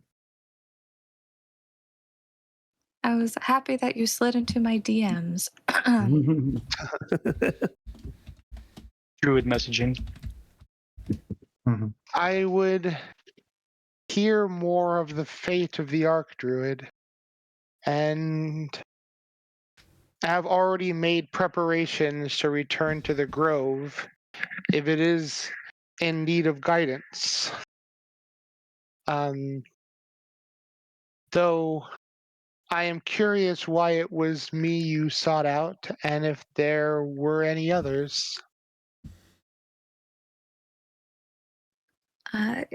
Yes, there's quite a bit to go over. May Sierra and I come in? You may. And he has a whole area made of the same kind of blackened wood you saw around the outer edge of the lake that has been meticulously carved into smooth furniture, including bedding, chairs, tables, and a number of treated tombs that are able to exist despite the intensity of the heat in this area. You also see numerous journals and logs that all appear fresh, as though he has been penning them and recording them himself.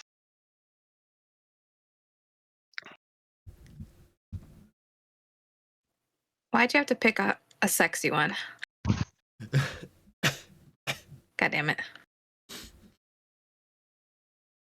I picked one I thought fit the appearance. Uh-huh. He gives that smolder. Mm-hmm. It I will not literally stop with the fire smolders. jokes. The little Take me otter into warm and actually just dives into the lava, unafraid, and begins swimming around. do I know this otter, or is this like a newer companion I never met? He did not have a companion when you briefly saw him, but it must have been 20, 30 years ago. Not long for elves, but a long time as a whole. So like yesterday, last Right. weekend.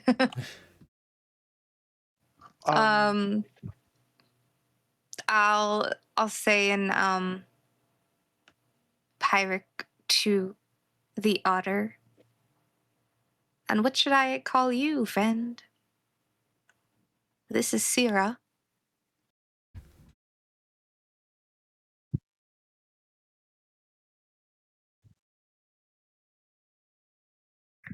He makes a sound that actually just sounds like water fizzling on a hot pan.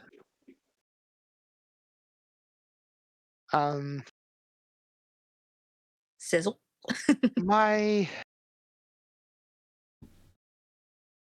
feel foolish attempting to imitate his vocal cords.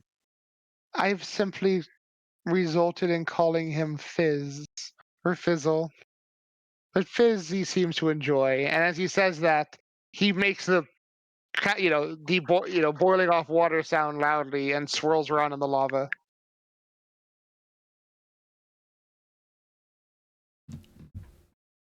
I was close with Sizzle. Fizzle. Fizz. All right.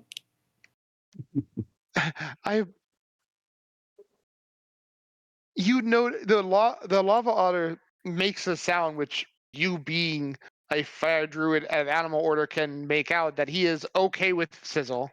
Sizzle sounds nice, and that he says human tongues or elven tongues cannot replicate his to do his name proper, but he likes Sizzle in elven tongue.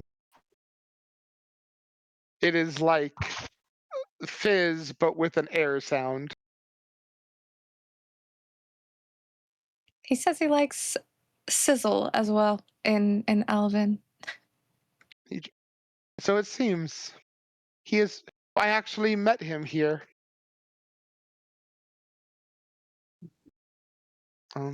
He is capable of travel elsewhere, but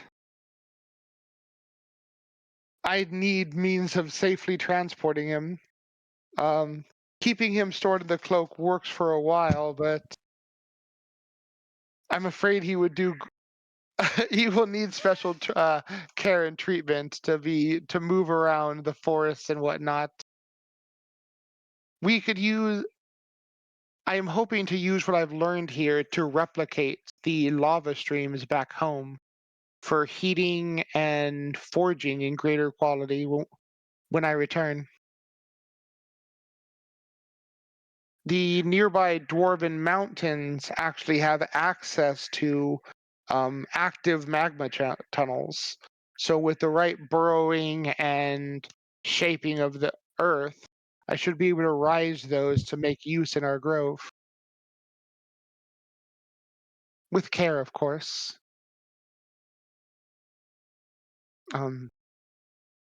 The tree line will have to be made sufficient distance so not to damage the roots of those we preserve.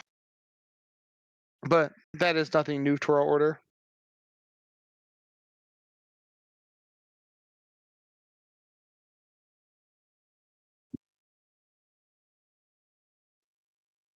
That's my brain. Okay. How about last I had spoken to the Archdruid, you were on several quests, to my knowledge. You still seek your kin, your sire? Yes. I am even closer to that goal than I thought I would be. Your strength has grown considerably. Do you still travel with the bards? Not for some time. My closest friend passed some time ago, and the others went different ways. Hopefully, I'll see them again sometime. They were But of mortal races, yes? yes. Or were they elves like us? Careful that not I too think, much time slips away. I forget if it. I think one was a half elf, and I can't remember if there was a full elf or not. But there's at least one half elf. I want to say it was like a half elf and a human. There If I might have been a wasn't mistaken. drow. Drow? I don't know, but I'd have to dig back in the thing. But yeah, actually, in a way, they sort of have, at least a couple of them, have a bit of a connection to one of the important matters I mentioned that I needed to fill you in on. As far as what I've been trying to help with these recent months, the very dangerous situation that we may all find ourselves in if we fail.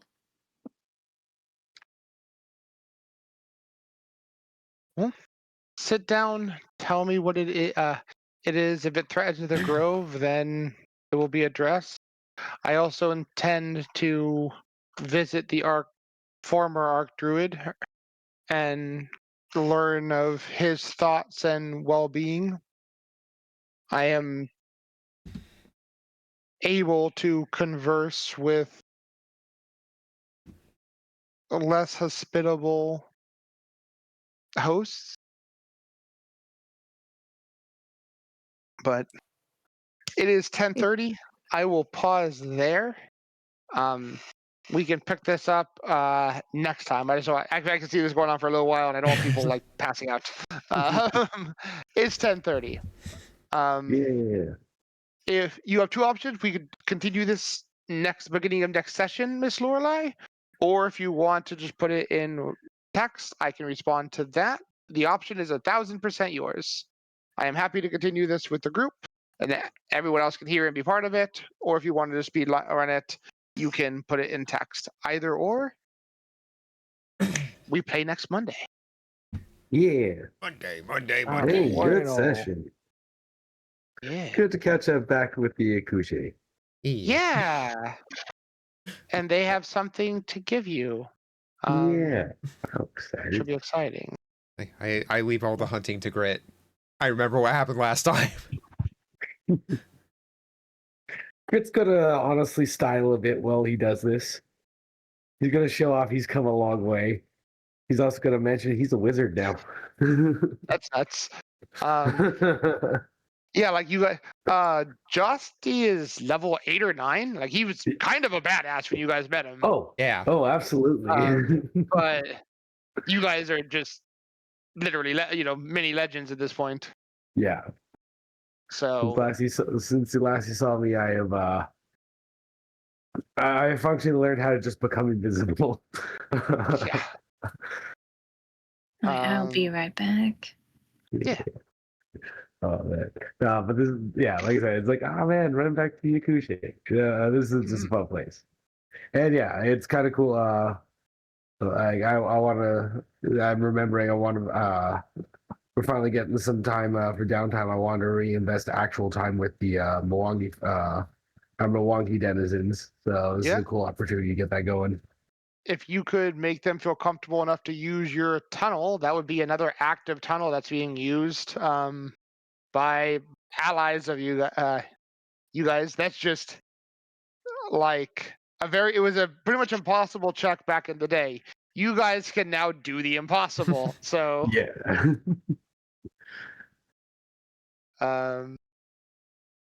Whatever's so good at asking, and I could assist on that check. Moira's so good at asking these kind of things.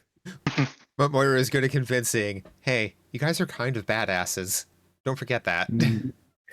Not only that, look at these wards. Look what we did here. It literally lasts the phase. Actually, Grit's going to be setting Grit's got his own plans now that he's kind of thinking about it, like all these sources of dragon magic. He's going to try, he wants to learn all of it, all the dragon magic. Yeah. Excited.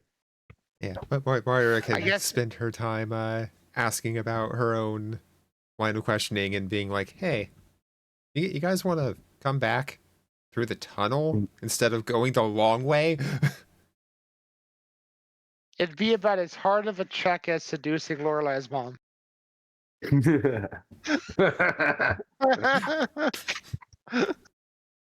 Tell me there's a chance.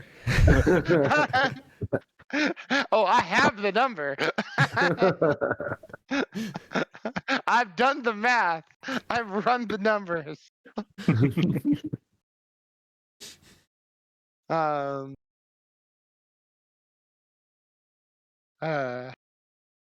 You guys have rolled higher.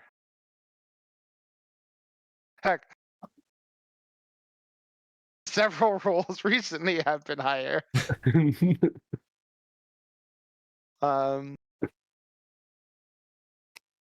It's all fun and game until someone gets high enough diplomacy. Let's see, what's my plus to diplomacy? Just a 26 at the moment. Yeah, just a 26. Just it's not legendary yet. Fair enough. Mine is 20, and I'm actually thrilled that 20 is an awesome number for this skill to have. 26 is you're pretty awesome at it. I love playing a lot of games. I like games that your skill gets like stupid, but I really like how in Pathfinder 2, as you get stupider at skills, they just give you stupider tasks to do. Like, yeah, okay, like you're a master. Here's like some absurd ass fucking shit you do. Oh, you're a legend. Here's some should be impossible to do tasks, but you have like a 30 to your roll, so you can make that DC 42, 45 check to like do this retarded thing. Yep. Because you're retardedly good at it. I'm going to pull shrapnel out of your heart, patch it up with super glue, seal the wound, and all this is with out mundane magic with a single action. Right? Like I'm gonna You're legendary in athletics. Okay, you climb a completely smooth wall that's been oiled down. Yeah. How? How did he Yeah. escape? We've oiled the glass walls so they can't get out. Okay, what the fuck? See, you just water and oil doesn't mix, so you get your feet and hands wet, and so then you grab the oil with your wet hands and feet. See, the surface of the oil, it's not completely smooth. It ripples slightly. The ripples. I'm climbing the ripples, obviously. Sounds like some You see, JoJo's Bizarre it's a Adventure little shit. bit denser. It's a little bit denser than water, so I'm swimming. I'm 80% water, and so I just propel myself up the wall. Yeah, it's That's not the way it works. The wall doesn't know that. Yeah. tell that to my hands. I don't want But it's to. like, yeah, Pathfinder 2 just makes skills like the coolest I've seen in any pen and paper game. Yeah, I really dig them as well. I made a point to invest in all of them. It is very neat. We're playing. Me and Sari are playing Rogue Trader, and it's like we're starting to get stuff. We're like, okay, make this check. It's 100 points harder than it should be, and we still have a chance. Like when you need to, a pretty reasonable chance at that. right? When it's like you need 150 roll on some absurd non-functional tech, but luckily your tech priest has almost 200 in tech use. You can make it on a 50-50. And also we get a reroll. At least one. Right? But it's like that's the thing. Like combats need all all your cool fighty stuff. But when you can do like just really cool stuff with like your just non-combat talents, that's just neat. Mhm. You've seen all the bullshit like Unmei does, the medicine stuff, Sara does, all the athletic stuff Finn does, the stealth stuff Grit does. Like even out of combat, you guys are so cool. Yeah, you run a good setting for us to run funny things to do, and this skill system, like you said, is like it's very enabling for like, all right, what kind of shenanigans do you want to run? And yeah, I love it. Ever since 3.5, I've loved skills. It's so cool watching people do fancy story narrative stuff. Like when you kill the dragon, that's really, really neat. But like you talk people out of things, you do this, you worm around stuff. Like it shows that other part of the build, and it's very gratifying. Yeah. So I'm happy to do it as a GM. I'm happy to throw stuff at you. I'm happy I can chuck these bonkers high skill checks, and you're like, wait a minute, I can pass that. And I'm like, oh. Like identifying the orb of gold dragonkin. I've seen the DC. That's not passable. Oh wait, you can roll in the 40s. Okay, never mind. I rolled natural 20 and hit 59. What is it? I rolled 49 with it. Yeah. I rolled 49, which means if I roll a natural 20 with just one more bonus, I can succeed. Yeah. not critically, but I can succeed at finding it. Because when some of the harder checks are a uniquely difficult level CR 25 check. This shit's hard. I'm excited. But but it's just cool because you get it, and also you get all this crazy information and all this other stuff you can do. Yeah, I have so many wild theories to do with this stuff. It's gonna be doing more research.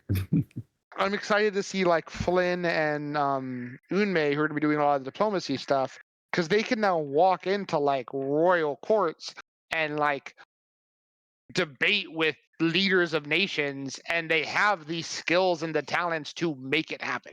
Like, yeah, because I'm just maxing out the difficulty of those checks. I'm like, okay, well, he's this and this level, dupe, There's very few people that they're not going to have a very strong chance. Like I said, Druma's leader is a level 15 Oracle. I think Cheliak's leader is level 18. Only people I know that's a higher than that is Cyrodiil's leader and the Hobgoblin city. Yeah. But most people, I can make the check hard. You can make checks and you can pass it, and suddenly you have nations listening to you. And that's without Queen's even only adding level situational 18? modifiers. Unless she's level 18. Dang. Yeah, I thought So she it's was 20, just- but I looked it up. It was she was level 18. So it's just a matter of Rusian getting to her. She might be level 18. She has many level 20s at her disposal. Hmm. Um, So it's just a yeah. matter of Rusian getting to her. the biggest issue with the firebrands, and this was done narratively, is that they have a foil that is just as strong as they are. Hmm. Like I said, when Cheliak's, when Ravenel got liberated, the Southern Rebellion got crushed. Yeah. It's just her agents went south instead of north. So the north broke free, and the south were all killed or subdued.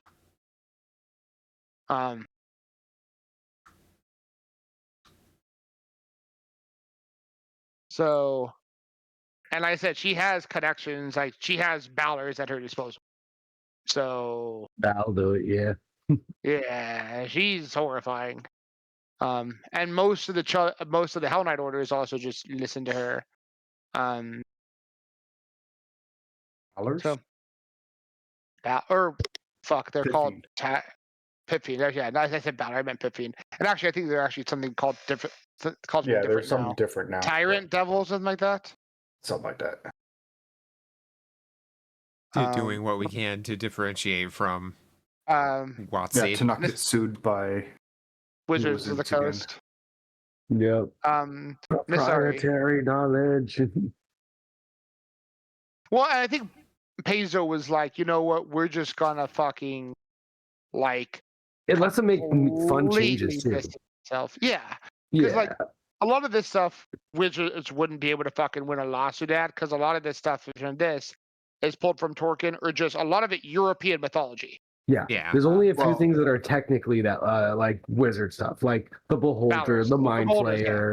Flayer. Yeah. Yeah, so there's a few things, but a lot of it they can't. But I like the fact that they could deviate the dragons. As much as I love the chromatic metallic split, that's very much a 3-5. No, not even 3. Sorry, a Dungeon and Dragon setting thing, and that's cool. I love that for their setting. So in the differentiating with the Pathfinder that they're each just tied to schools of magic. Yeah. I love that. You know, the Imperial and the tyrannic dragons. Like your gold and red dragons are now one's a devil dragon, the other is a an angel dragon. Yep. Silvers So- are oath dragons.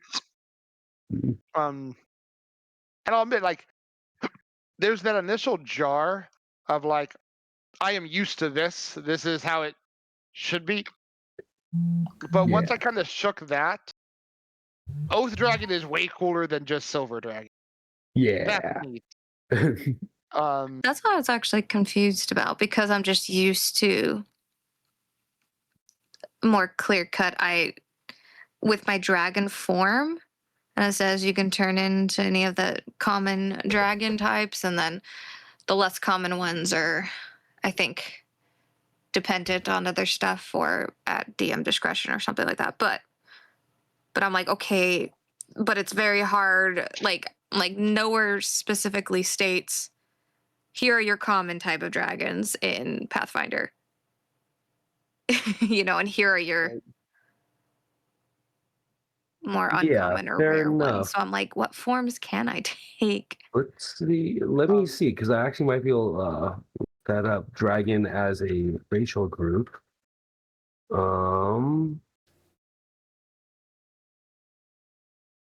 Can do by level is the thing. If you find that,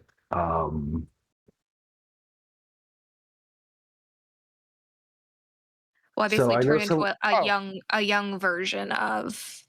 Exactly. You're talking about dragon form, right? I got you. Yeah. If you actually just the Nethys link for it, it actually has all of them on that link. So if you scroll down, you'll see a whole list of the dragon types, what they're called, what their tradition is, their movement, their kind of dragon breath, and then the saving throw on it. So it's any of those as a young version of those. Yep. And it's a then, lot of options. Holy shit. There's like 40. Yeah, I my just looked at weapon the holy crap. I love it. is going to be either the cone or the line of that damage. A Yeah, it's the cone phase of mental, dragon. line of electricity, cone of force. 'Cause, yeah, that's why I was like confused because I'm like, adamantine. To me, that's a rare dragon. That's a hard to find. That some of these, the magma one, like being a magma dragon, I was like, I can be just a large. I don't think I can be huge yet, but a large magma dragon. Now, I'm exclusively going to pick arcane dragons here, and a Vorpal dragon just sounds fun. The art for them is neat. Like I just looked at the art of the adamantine dragon. They're Cool so stuff. cool. They're so cool. The one I linked, that is the new gold dragon. I mean, you know it's gold, but it's called a vizier dragon. Yeah. I love Yeah. that so much. What the hell? That's just straight up a Monster Hunter dragon. That's fucking Koltroth? Koltroth. That's Koltroth wearing extra clothing. Be a resurrection dragon, real quick, guys. Cone of the Yeah, but like I said, my favorite one is the was it the what wasn't the horde dragon? The is that new arcane? The fortune dragon. Yeah. I love the fortune dragon. Holy crap. Fucking resurrection dragon is Valhazak. Like literally it's just Valhazak. Oh, yeah. Yup. The Monster Hunter World, that was one of the elder dragons. It's like this plague like dragon that exists in like this lower graveyard area. Just looks like it has skin just sloughing off of it. Mm-hmm. Such a good design. Dude. I like World a lot. I mean Wilds a lot. I still think overall, as of now at least, World was a better game. I don't think Wilds is bad, but World was just special. Yeah. I think World, from everything I've heard, hits a good balance. I'll actually show you, Key, because you would dig this.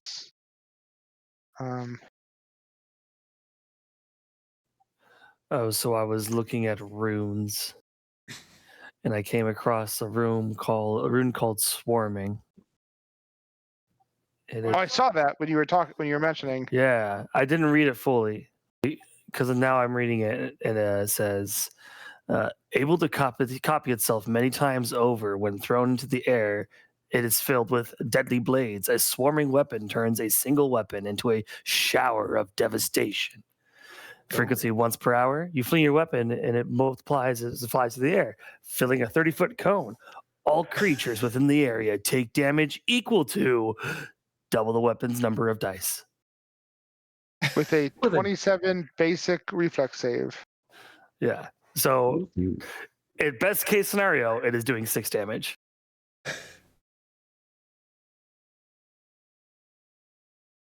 For a 700 gold rune, to be able to do 6 damage in an area when a level 1 caster could do exactly that. Yeah. It's like I was. Go the room? What's that? It's called Swarm Room? Swarming. Yeah, all creatures in the area take damage equal to double the weapon's number of damage dice. Yeah, you're right. Yeah. That's god awful. It's awful. And it's 2 actions.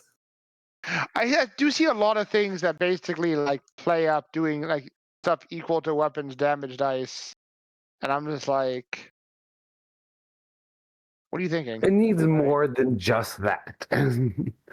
No, if it was that damage and it was one action and didn't have a frequency, then we're talking, because I could do 18 damage in a big area and feel like there is some value there. Yeah. Yeah, like I could see it because it's a once a day thing with a basic save. It just doing like a weapon attack to everything in that area. With a 1 day cooldown for 700 gold. 1 hour though. It's once an hour. Oh, what's an hour? Sorry. Once an hour. I mean, you'd only want this on at least a D12 weapon. I mean, it'd be 2D12, but... No. It's the what number of dice, not the weapon's damage dice. Yeah. Does that Yeah, with a like- Equal to the dagger? number Yeah. of damage dice, yeah. And even people online if you are were saying actually it, yeah, rolling the dice, I could understand that, but Oh, I read it as double whatever the weapon's damage dice. Not Yeah. a number of dice. Right? Yeah. Wow, that is horrid. Yeah, okay. it could just Exactly. be I'm like thinking bad it was double the wording. number of dice. I'm like, that's still bad.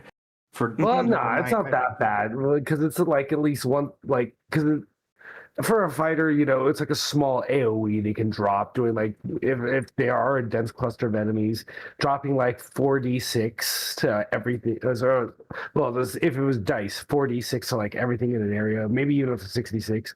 That's actually pretty decent. For Well, like, technically- If it was the weapon damage. if it was that, but since it's just 2 like, damage. it's fucking worthless. The way I read it first was essentially 2 times whatever the weapon's damage dice is, so it would never be more than 2d12. Yeah. Reading it right now, I would say it should be like at least equal to the weapon's damage dice without any Basically, like- bonuses. It's all like with its like greater striking and stuff like that. I think if At I was gonna fuck least. with it, I would just give it like its damage die, like as if you were chucking because it's it has to be on a thrown weapon. So is it would just only be a thrown weapon? etched onto Oh. a thrown weapon. So you throw it like you're gonna hit something, and then it spreads out into a bunch of those, and they all come down with the same force as if he chucked the weapon. Because that's kind of what it sounds like. You throw the weapon, it copies itself many times over until the air is full of deadly blades, and the swarm weapon turns a single weapon into a shower of devastation. So I'm imagining someone chucking like a javelin, and suddenly it's 30 javelins, and they come down, and people are trying to dodge them where they get hit with a thrown javelin. Like, owie. Mm-hmm. Yeah, that would make more sense because, we're all looking at this and this is garbage as it is. Right. Like the another thing that might work is like it rolls double the number of weapon damage dice. That's what I was thinking at first. Yeah, because that I actually would say that isn't bad. increases striking and everything too. Well, exactly, because that's how you build it up. As you get better rooms on it, it gets more die, it gets better invested. Honestly, just having the damage roll but applying to everybody in the area would probably It's have still been even kind of conservative flavor wise, but could still be very useful.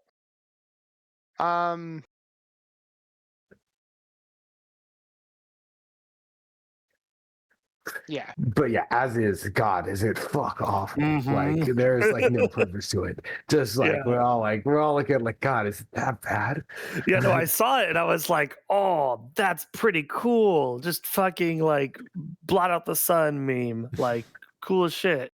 And I read it, I was like, damn, double the weapon damage. That's actually pretty good. And then I read it again. And I was like, oh no. Oh no. So I'd rather just spend the 35 fucking gold on a returning rune versus the 700 gold on this swarming thing. Makes sense. I'd rather deal 3d8 plus 11 to one guy than 6 damage. I don't know to if there's going to 3 be an people. instance where there's like 500 enemies in that cone. Damn, that'd be crazy if there were 500 enemies in a 30-foot cone. They're all standing on top of each other's shoulders. Yep. They'd all be dead inside each other. All right, I'm gonna go. Alright, Have a good Thank you for night. hanging out. Rest well. I will see you at the latest next Monday. Sounds good. Maybe. Enjoy your week. Other garbage feats. Assurance. I fucking hate how garbage assurance is. Yeah. Example, like the way it's like my bonus for acrobatics is plus 27, but it adds your proficiency, which is plus 10 plus your proficiency. So it would get, I can just take a 31, aka if I roll 4 or higher. So it was pointed out, I think Ruben actually pointed out, this is for the iterative skill checks. So for making iterative, let's see here, I believe you can use it for like athletics to escape. Mm-hmm. So if it's your third chance to escape, you say, Yeah. well, this is I was better thinking than that. what I could roll. I'm just going to take that and hopefully it succeeds. Actually, fair use. Okay, you found I cannot argue with. Good use. Because it doesn't apply penalties. Fair enough. Okay, that is fair.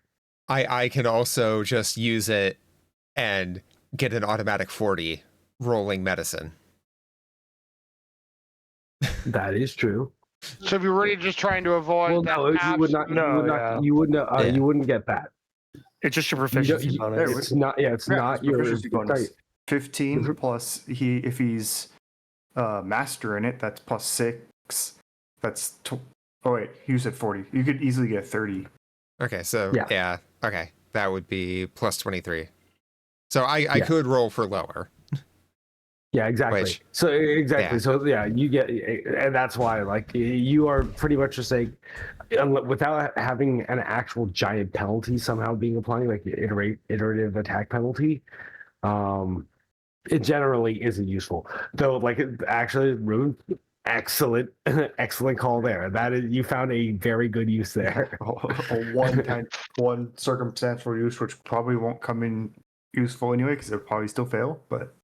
Maybe, but it's still an excellent use, and I'm like, okay, that's fair point. But otherwise, yeah, God, I hate it. What's your bonus? Like, what do you have to roll to get a 30? It's like a 2 or something, right? Yeah, a 2, because a 1 is just going to lower it by 1. But yeah, okay, I have a total plus 30 to my medical. Oh, Jesus. Yeah, so... Yeah. Then, it's not... Yeah, see, that's the... It's legitimately just, like, not worth it for you to have that feat. If it just had 5 plus your bonus, then that would be better than 10 plus your proficiency. Yep. Thing is, it guarantees you can't roll a 1. That too, I guess. That's literally it. But I'm just like, Jesus, yeah, no, I don't like it. Okay, I just really quickly looked up worst runes in Pathfinder 2e, and the number one that is said is the most useless is obviously decided by people who have no whimsy and no appreciation for great things, because it's the rune Fanged, which just puts like imprints of wolf teeth on a weapon's like hilt. So you can use it in your mouth as an animal. Yeah, that's awesome. I'm like, what the fuck do you mean? That's so cool. I mean, if you're playing an awakened animal, no, that's a must-have. Yeah, you just role play a Sif. Yeah. Oh. The anti-furry sentiment is strong. Well, Fang allows you to turn into an animal. Ooh, yeah. I don't know why people are saying this about. One action, you turn into a small or medium animal that wields the fanged weapon in its jaws. Ooh. So yeah, you literally just turn into it and we'll swing it around like a great sword. That shit's fucking hilarious. That's Yeah, like if you're looking at it from purely mechanical point, sure, whatever. But like, there's so much you could do there with roleplay and shit. Yeah. Right? It's I so mean, cool. the higher versions even give you low light vision and a bonus of speed, an item bonus of speed, which other than boots of bounding, you don't get. Is Moira's rune on there? Yeah, Deer Instinct is one of the things listed. What?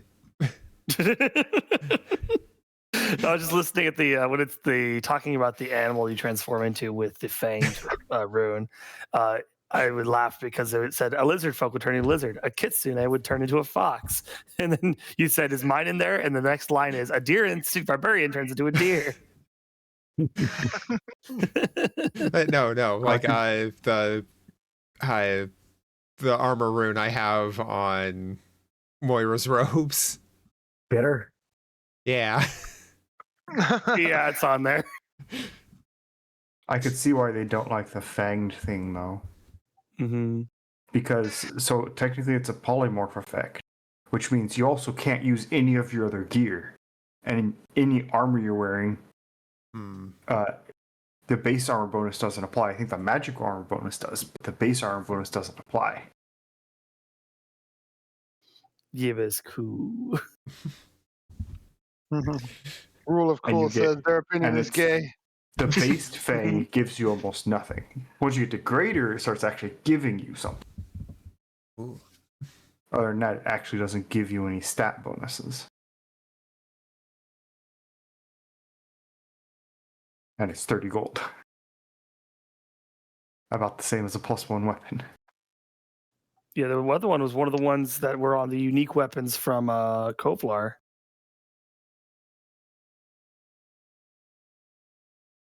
The bleeding one, apparently. The bleeding one? I don't know. I thought we had a bleeding thing. I mean, grit causes bleed. Oh, it was Grit a is burning a thing. lot It was of the burning thing. Remember the whip? I think is what it was. Oh yeah. Oh. Oh, what was it now? Or you mean the spike chain? Yeah, the spike chain. Yeah. Well, it was on that list. Yeah. Ready and Slick from Armor is apparently on this list. Well, yeah, because you get that, it's like, oh, it's a named weapon. What is it? It's just a spike. It's a spike chain. Here's the thing. I guess technically speaking, spike chains are rare weapons, so you can't just get one. So theoretically speaking, that could be the first time you run into that. And that's what makes it special. Literally, that's like it. Actually, this Ready rune's kind of cool. The greater version lets you instantly get into into armor with the single action. Oh, I think shit. that's awesome. Like any armor? Yeah. It even Fuck. says specific. You can don any armor with this rune as a single action. You become Iron Man. With the bow. Well, I mean, I imagine you wouldn't bother having this if you weren't proficient in the armor. Gosh, no, it could be like you can don any armor with this rune. Like, haha, you've come to my lair. Where did my armor go? I have it now. You can don any armor. So Grit's going to be picking up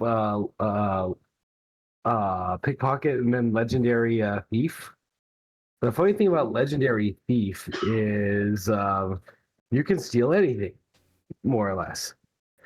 Your ability to steal defies belief. You're going to attempt to steal something that is actively wielded or would be extremely noticeable or time-consuming to remove, like shoes or worn shoes or armor.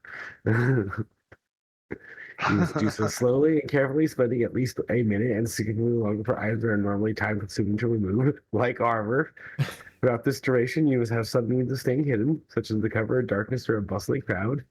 If you succeed, if the item is extremely prominent, like a suit of full plate armor, onlookers will quickly notice it's gone after you steal it. But not during its theft process. Yeah. I seem to be getting lighter. Oh, that's weird. Must be getting really used to this armor. Wait a minute. So note that at some point in the future, shenanigans will abound with some enemy me significantly less equipped than he wanted to be before an encounter. See, I can just see Grit getting that and then going up to Alec being like, I learned a new trick. You want to see it? Never do that again.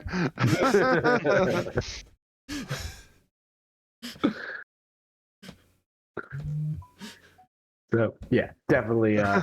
Like that's just the he's like, oh, so a great. Well, like, oh, you look like you have something valuable on you.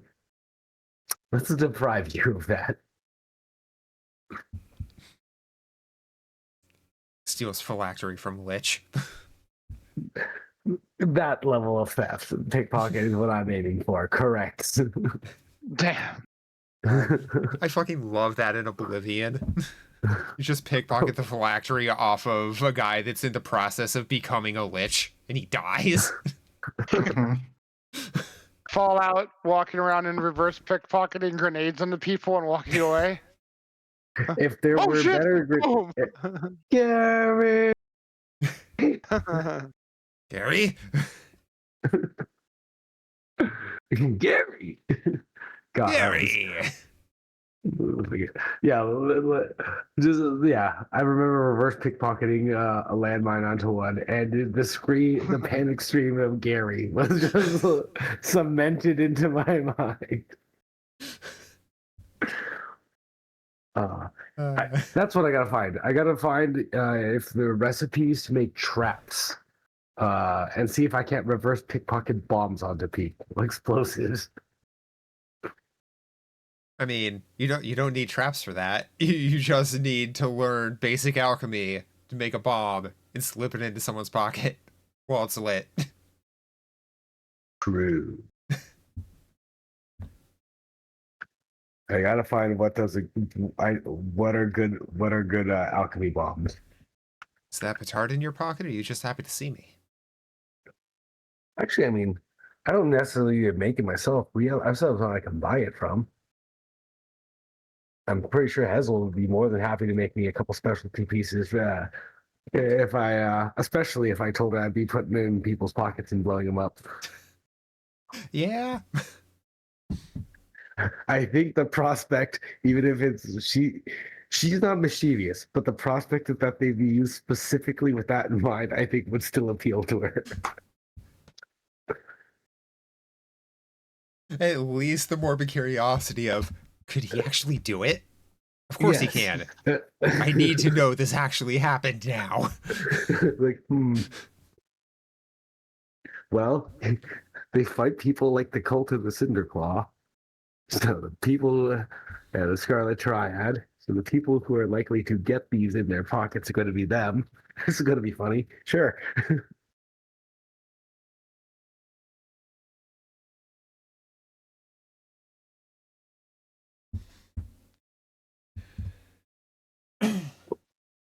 One more level, I'll get dragon form. Is it 1 or 2 more levels until I get Perma Wing? Can't remember. I can never remember. Yep. Level 17. 17 is our next heritage. Damn. Yes. Okay. And now 17 for me is big.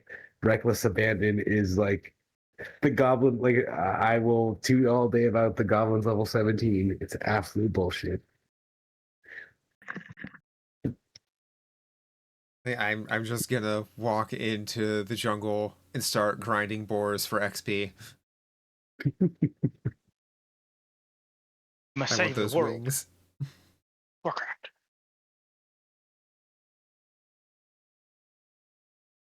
I don't know, we're in a world, and there is a lot of warcrafting. Must save the world of Lovecraft. Oh no.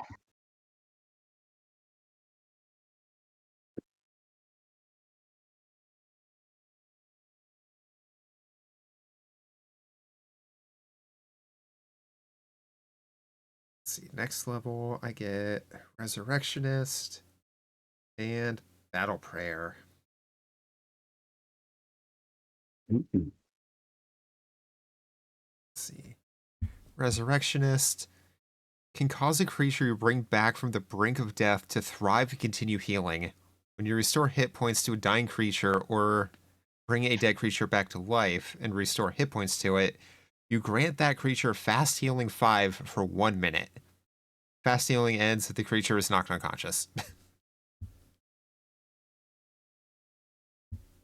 Awesome. I'm getting pickpocket and blank slate.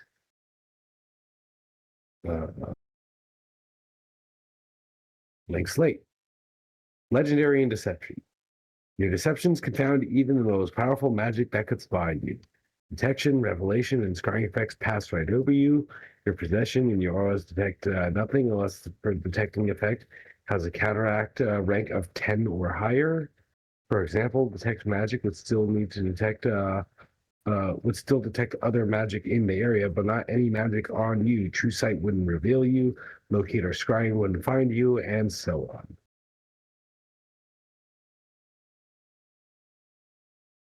Half of 3/5 mind blank. PF.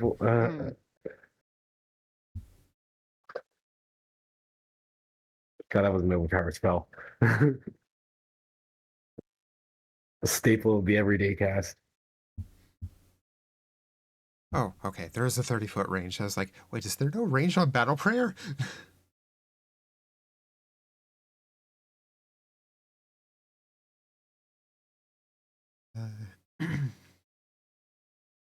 Select this feat, choose Chaos, Evil, Good, or Law. Must match one of your deity's alignment components. Action has the trait corresponding to the chosen alignment. Attempt religion check against the will DC of a foe within 30 feet. The foe is then temporarily immune to battle prayers from your deity for 1 day.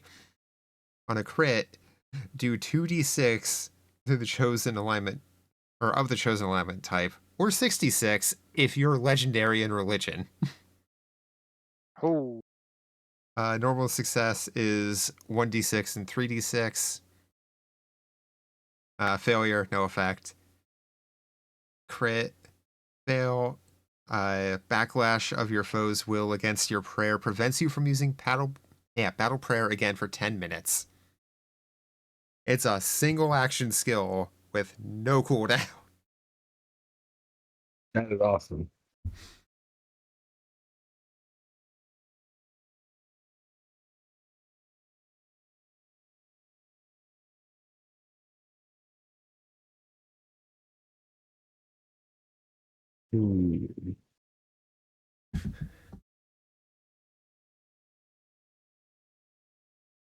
Off to bed. I will catch you guys later. I'll Rest see a couple of you tomorrow. Mm-hmm. And how? Bye. Bye. Good night, everybody. Good night. Good night, brother. Bye. Bye. Well, I wonder. Bye. You on as well, boy? Yeah, I might as well. Fair enough. Boy. Boy. Night, people. See. Good night. So I wonder if I should pick up Quick Disguise at level 16. Because it would mean as a single action, I could just change the disguise. And create a full disguise and impersonate as a single action activity. I mean, it would be funny. I mean, it would save me spell slots and prevent me from having to cast other illusion spells. And I can just pass off. I can cast illusion and invisibility at will. It actually furthers my whole I'm a wizard thing. Kind of, like that's half the magic of this. Half my magic is literal stage magic. Yeah. Grit is an amazing performer. He just doesn't have any actual performing experience as far as I can tell. He performed for Sagarok. He had a screaming ovation.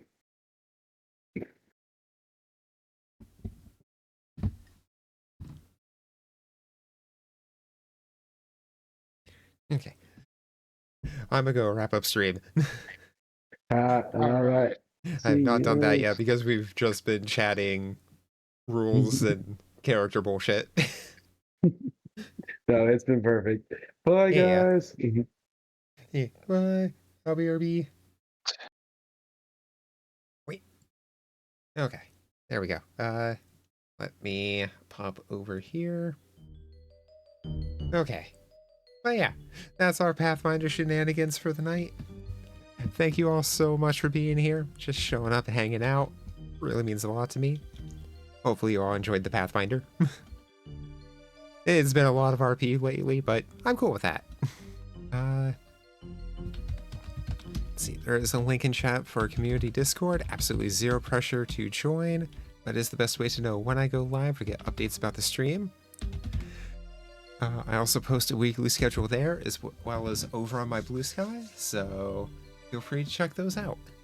And I'll be back tomorrow around 5 p.m. Eastern, and yeah, we'll be picking back up with another day of Shenmue, and then we'll be starting our next game that y'all hit for the Donathon reward goal.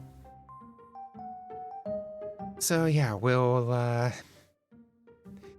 be starting Underworld Ascendant. Pray for our souls. Honestly, I didn't hate it as much as the reviews imply. Maybe I just didn't get far enough, but also it's like I had higher hopes for it. I don't know, I like it. It's good enough, but I feel like it should have been more and could have been more. And it makes me kind of sad at the same time, if that makes sense.